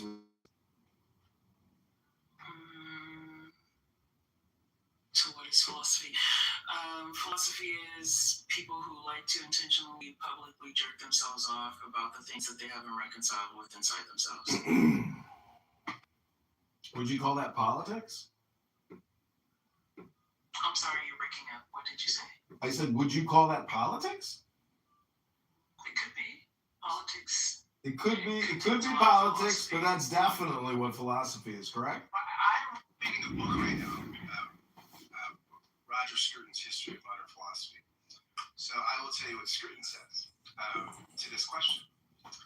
What is philosophy? He's a British guy, so I appreciate his syntax. What is philosophy? There is no simple answer to this question. Indeed, it is in one respect the question of philosophy, whose history is a prolonged search for its own definition. Nevertheless, a kind of answer can be given in terms that explain what follows. Philosophy involves the attempt to formulate and also to answer certain questions. These questions are distinguished by their abstract and ultimate character. I think that's a great paragraph definition. It's a little longer than a sentence, but the whole abstraction and ultimacy, right? It abstracts things, right? I mean, abstraction. You're asking, the part from the whole, and ultimacy, right? It's not asking about chili recipes or, how good was Buffy the Vampire Slayer when Angel left. It's asking ultimate questions, right? About the true, the good, the beautiful. Abstract and ultimate. Well, I think the most important question is basically what's in the books, meaning that an actuarial scientist, an accountant, a financial analyst can actually give us the more accurate picture of the situation, and then we should base the conversation based off of what's in the books, unless you think through your revolutionary politic, for some reason, somehow, you can get around the bank's ledger. It's not going to happen. So, hello? Hello. I mean, what is your definition there, my friend Jeff? Yeah, it's the same one with you, which is the love of wisdom, the pursuit of wisdom, the enjoyment of wisdom, the joy of the law, because philosophy is not just wisdom, philosophy is also law, and that's why I am a practicing attorney and lawyer trying to liberate my people. See, I think what's interesting about Gordon's definition is the abstract and ultimacy, and he uses that out because I do think you can love what I mean. I know that the etymology is love wisdom. It's part of my answer that way, but at some level you could wisdom and not be that philosophical. You could define wisdom in a way that critical reflection that at least philosophy in the West. I'm leaning on kind of a Western definition. If we looked at Eastern philosophy, that might be it just would be a different conversation. Well, I talked to my attorney the other day while I'm preparing for an upcoming case, and she said, "What do you do all day long, John? Describe your day to me." And I said, "Well, I'm not exactly sure how to describe what it is that I do." And she said, "Do you read books?" I said, "Yes, I do read books." What I'm trying to say is pick up a good post and read it.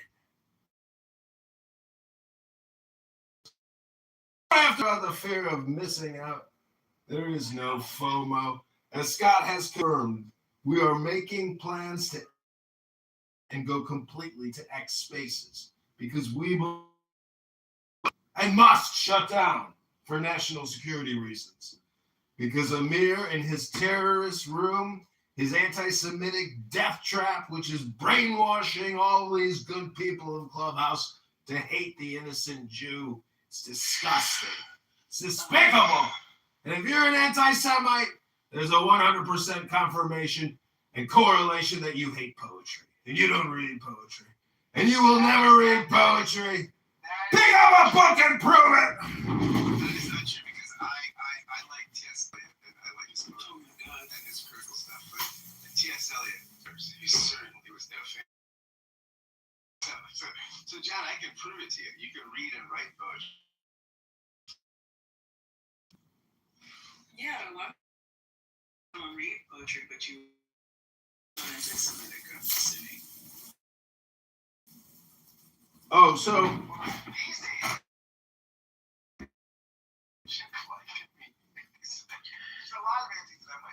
well, what I'm trying to point out is that there are four great powers in reality or principles.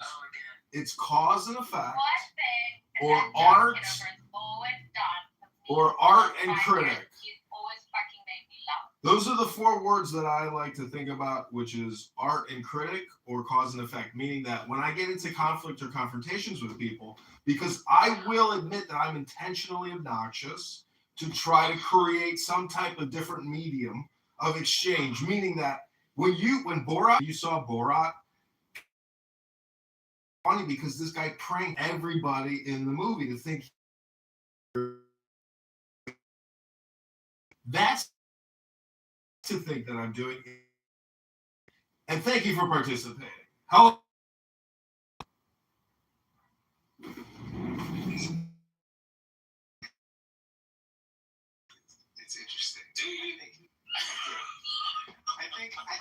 interesting is that you have like Tucker Carlson and Megyn Kelly and Candace Owens, and their brand of anti-Semitism is dovetailing with the kind of anti-Semitism on the progressive left. I find that really intriguing. And what kind is that?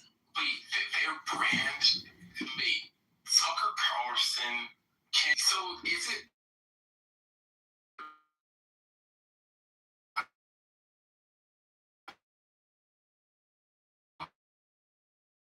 because they don't when their chiefs so let Israel do whatever the fuck it wants all the time with our bodies and our it's our soldiers getting sent over there and it's our taxpayer dollars.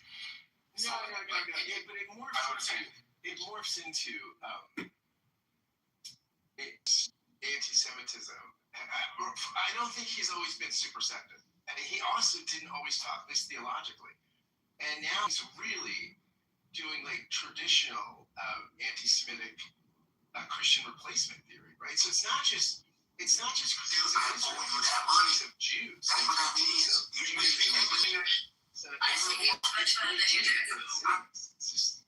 It's intriguing to me that he's Ask you one final question before I let you go. We've Ben wanted to take the baton.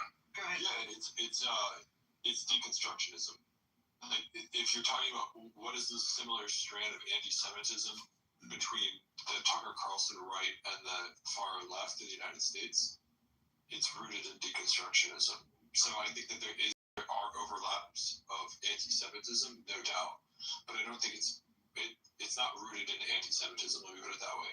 It's not saying that the root of all problems is the Jews. It's saying there are power structures in place and we need to tear those power structures down. Like that's where it's coming from. So that's why, like, as somebody who's moderate but thinks conservative, like, I like the systems in place. Do I think justice is equally applied? Absolutely not. I'm certainly America first in the sense that I want what's best for my country, but I'm also not America only. So Tucker Carlson and Donald Trump have been fighting back and forth for several months. And again, I think Tucker's entire approach is more of the deconstructionist side, and that's why you're seeing him, and then also Marjorie Taylor Greene. You mentioned the three of Megyn Kelly, Tucker Carlson, and Candace Owens, but I would say that there's Marjorie Taylor Greene is also there as well. There's a couple of others. Yeah, I get the disruption thing, right? And I think it's one of the reasons why Trump has been elected twice, right? Because it's one of the reasons too. I think in 2016, a lot of progressives couldn't believe that people went from Bernie Sanders to Donald Trump. That makes a lot of sense to me. I mean, I was a Bernie supporter, but I didn't vote for Trump. But Hillary was certainly not disruption, nor was Kamala Harris, both who I voted for. Now Biden, I think the reason why Biden is an establishment guy won was largely because of COVID, and he didn't campaign, which helped. But I think that no incumbent could have won an election during COVID because people were just so frustrated and so angry about lockdowns and this and that. It's just, whoever, it could have been Obama, it could have been anybody, they would have been voted out. But I do think it's interesting that Tucker Carlson, with the platform he has, and again, I'm not saying you can't be critical of Israel and Netanyahu. I think it's awful.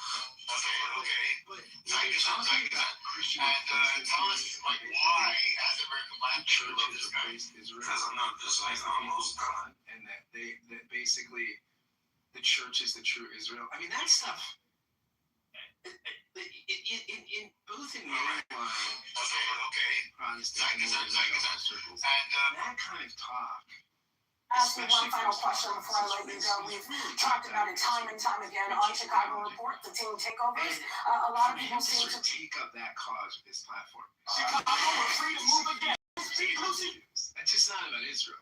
Chicago, we're Jews. And theologically. Top story tonight. Chicago.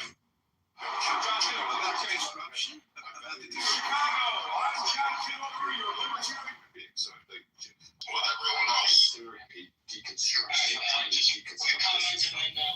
He gets pissed and bloviates about it. That's fine, but like, he's not doing anything to really truly undermine the the system in the way that Tucker Carlson, or again, you're looking at people. The South Korean Asian man. Like the squad. And I think there's something to be said about these South Asians because they're so hardworking, so resilient, and their Samsung cell phones so good that they're the #1 competitor and manufacturer even before Apple. None of that could have been achieved without the robotic, mindless slavery of over 40 million South Americans. South Koreans endlessly picking their fingers to I think you guys are wires manufacturing anti-Semites right in front of our with the faces. internet. I think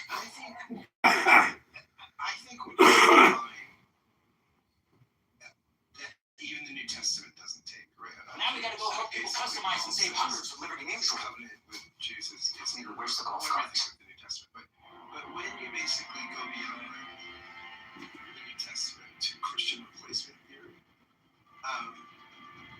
that's you've got an issue with Jews. Issues with Jews.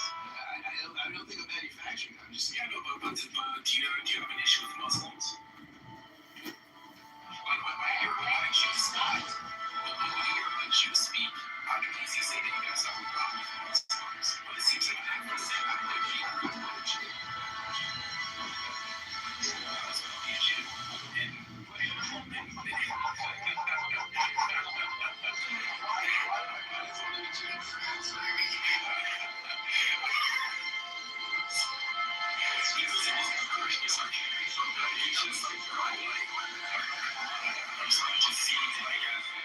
escalation in the type of language that we're using when people are giving valid critiques. And when people are giving valid critiques and they're still tarred and feathered, it makes all the Alex Jones conspiracy stuff more palatable. No, it's not more palatable. You're just catching up to the information. The truth is in the Epstein files. Bill Gates, Bill Clinton, the two Bills. And you know what? They had a good time with Jeffrey. I seen all the photos. I seen the tranche of videos. All the naked women, all the hot tubs, all the luxury dinners. And when Ghislaine Maxwell was making speeches at the United Nations multiple times, well, clearly we have traitors in our midst. And what do you do to a traitor? Hello? I love it. Okay, so Scott, let me show you what I mean, because some people are pretending to be obtuse in the chat. So when Kanye West says slavery was a choice, he says the worst things when he says, what the fuck, who's that? George Bush doesn't care about black people. Kanye West has gone after every single ethnicity. And at the same time, he's a person who's known to be clinically diagnosed crazy person, right?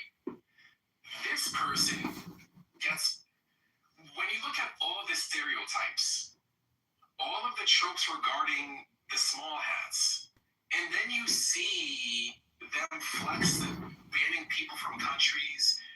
When it comes to one person being racist, you can be racist against one group all you want. They're not going to get...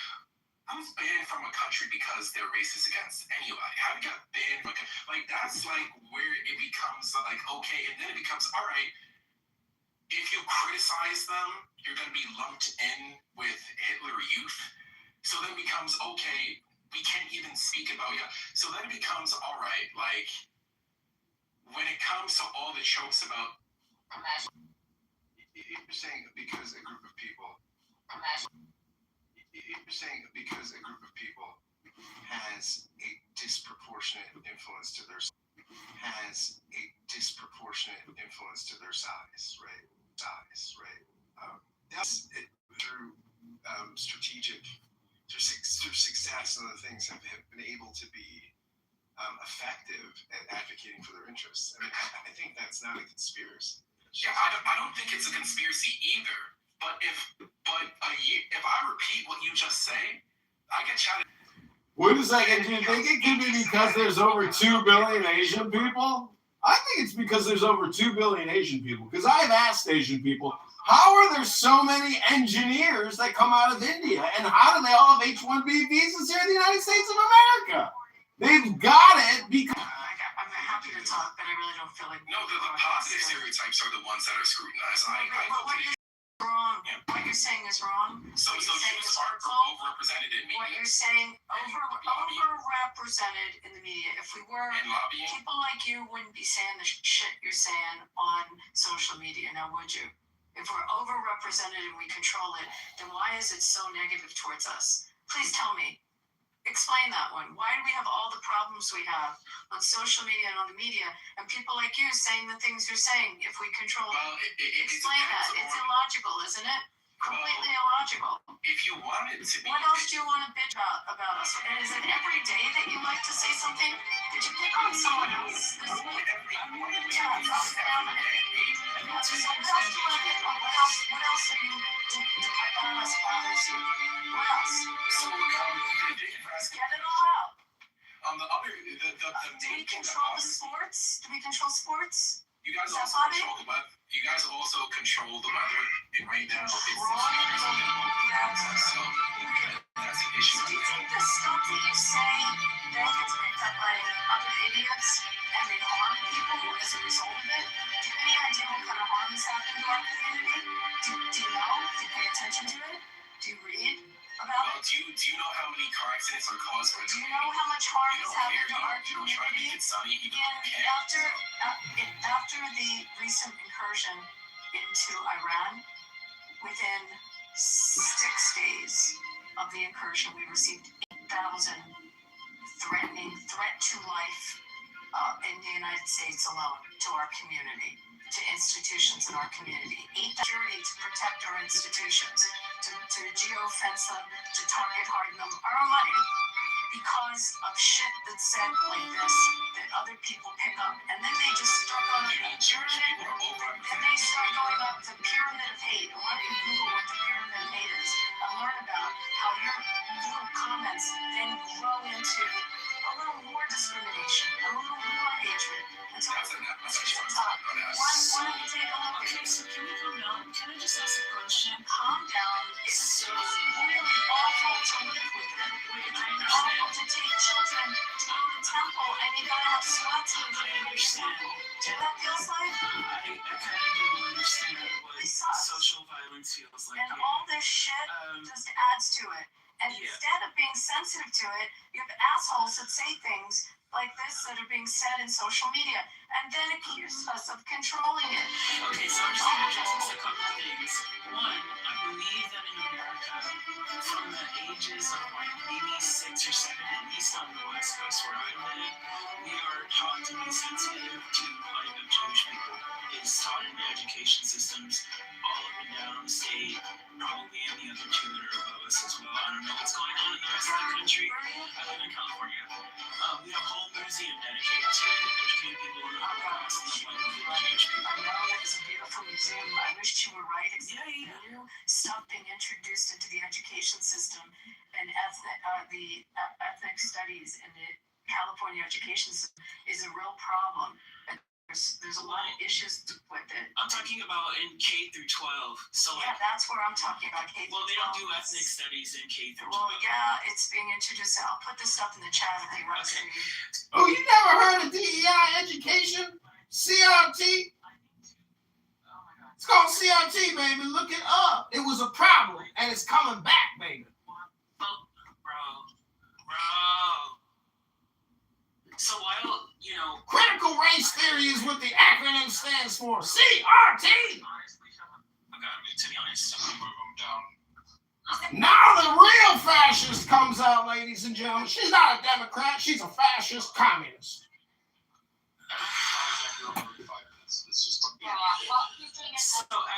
So Abby, I understand your frustration. I can empathize with your frustration completely. But I think two things can be true. It can be true that the violence against Jewish people in the United States, at least, and probably globally, we can count that, but I'm just going to talk about where I live, right, has exponentially grown in the last at least 3 years, if not more than that, right? While also saying that Jewish people are overrepresented in the media.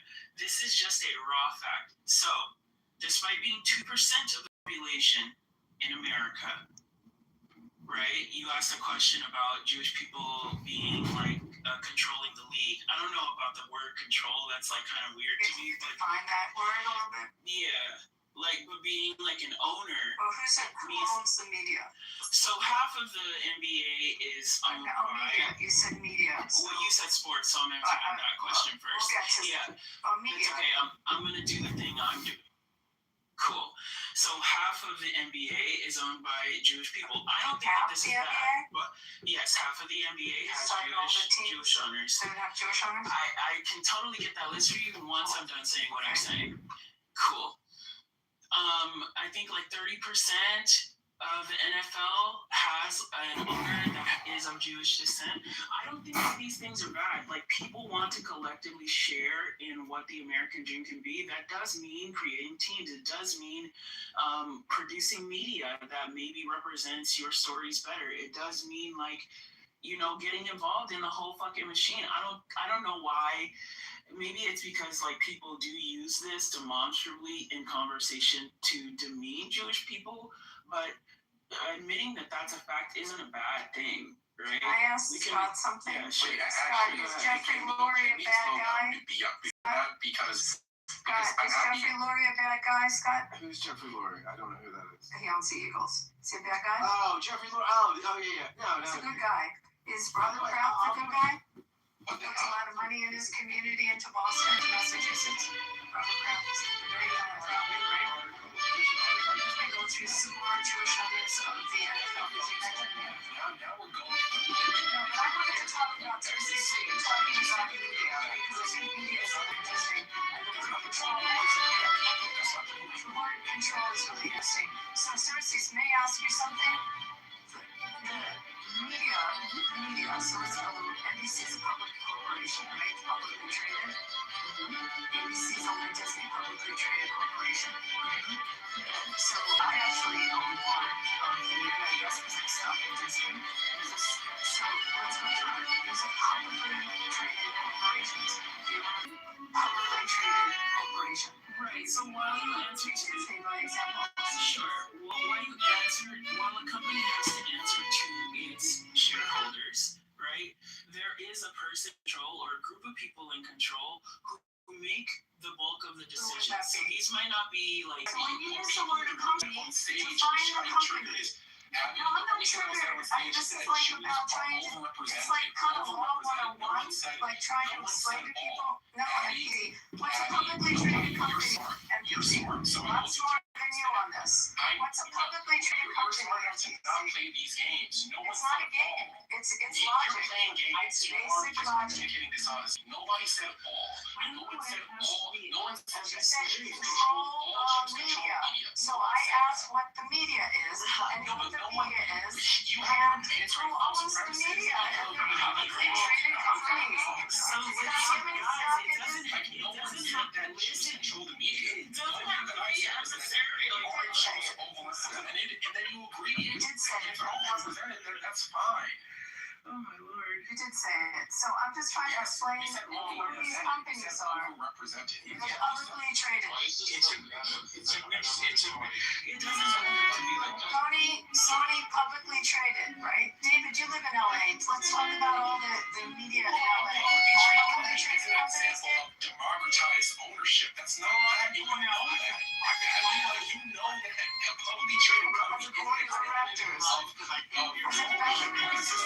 Institutional investors, correct? This is fruitless if nobody's gonna speak.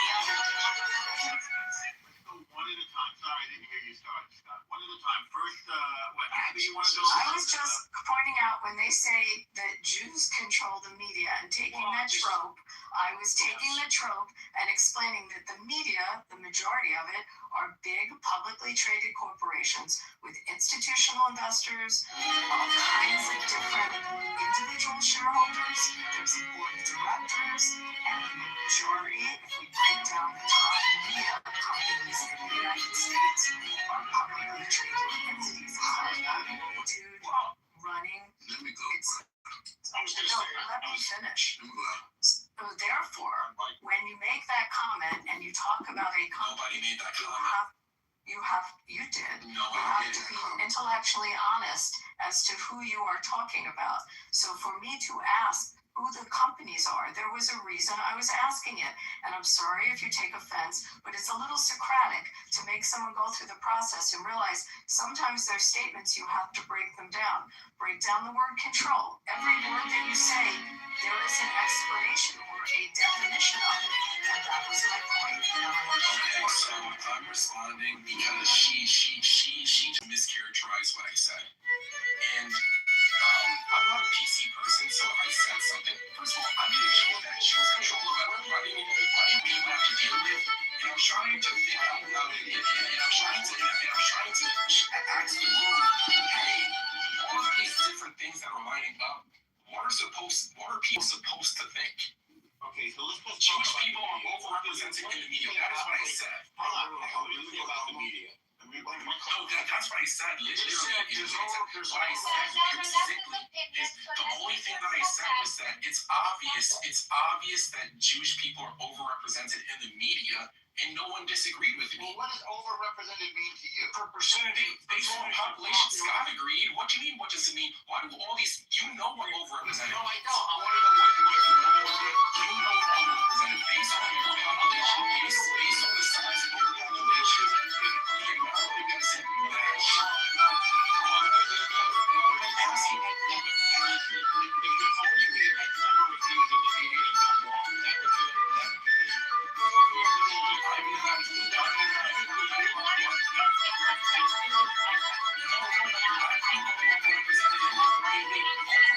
Overrepresented just means overrepresented black people, overrepresented in sports. There's a reason why Asian people are overrepresented in higher education. There's a reason why black people control sports than anybody ever did. Actually, there's several jokes. There were several jokes that we do. There's several jokes, and the only reason why I say that we are is because all the owners are white. Black people in sports because they're good at sports, or what's the reason? The reason why they're in sports is because they're good at sports. Okay. When you tell a black person that black people are overrepresented in the media, I can't be offended because that's a fact. So they're good at So they're good at sports. Does anybody say, oh my God, we should kick them out of sports? No.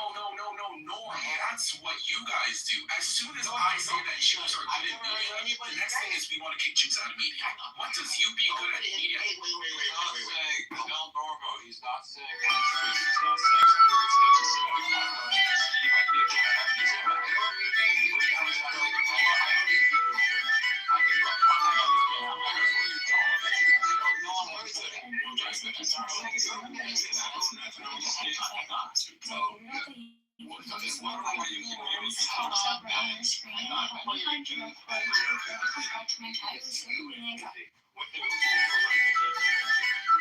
I'm not going to answer questions that I believe in.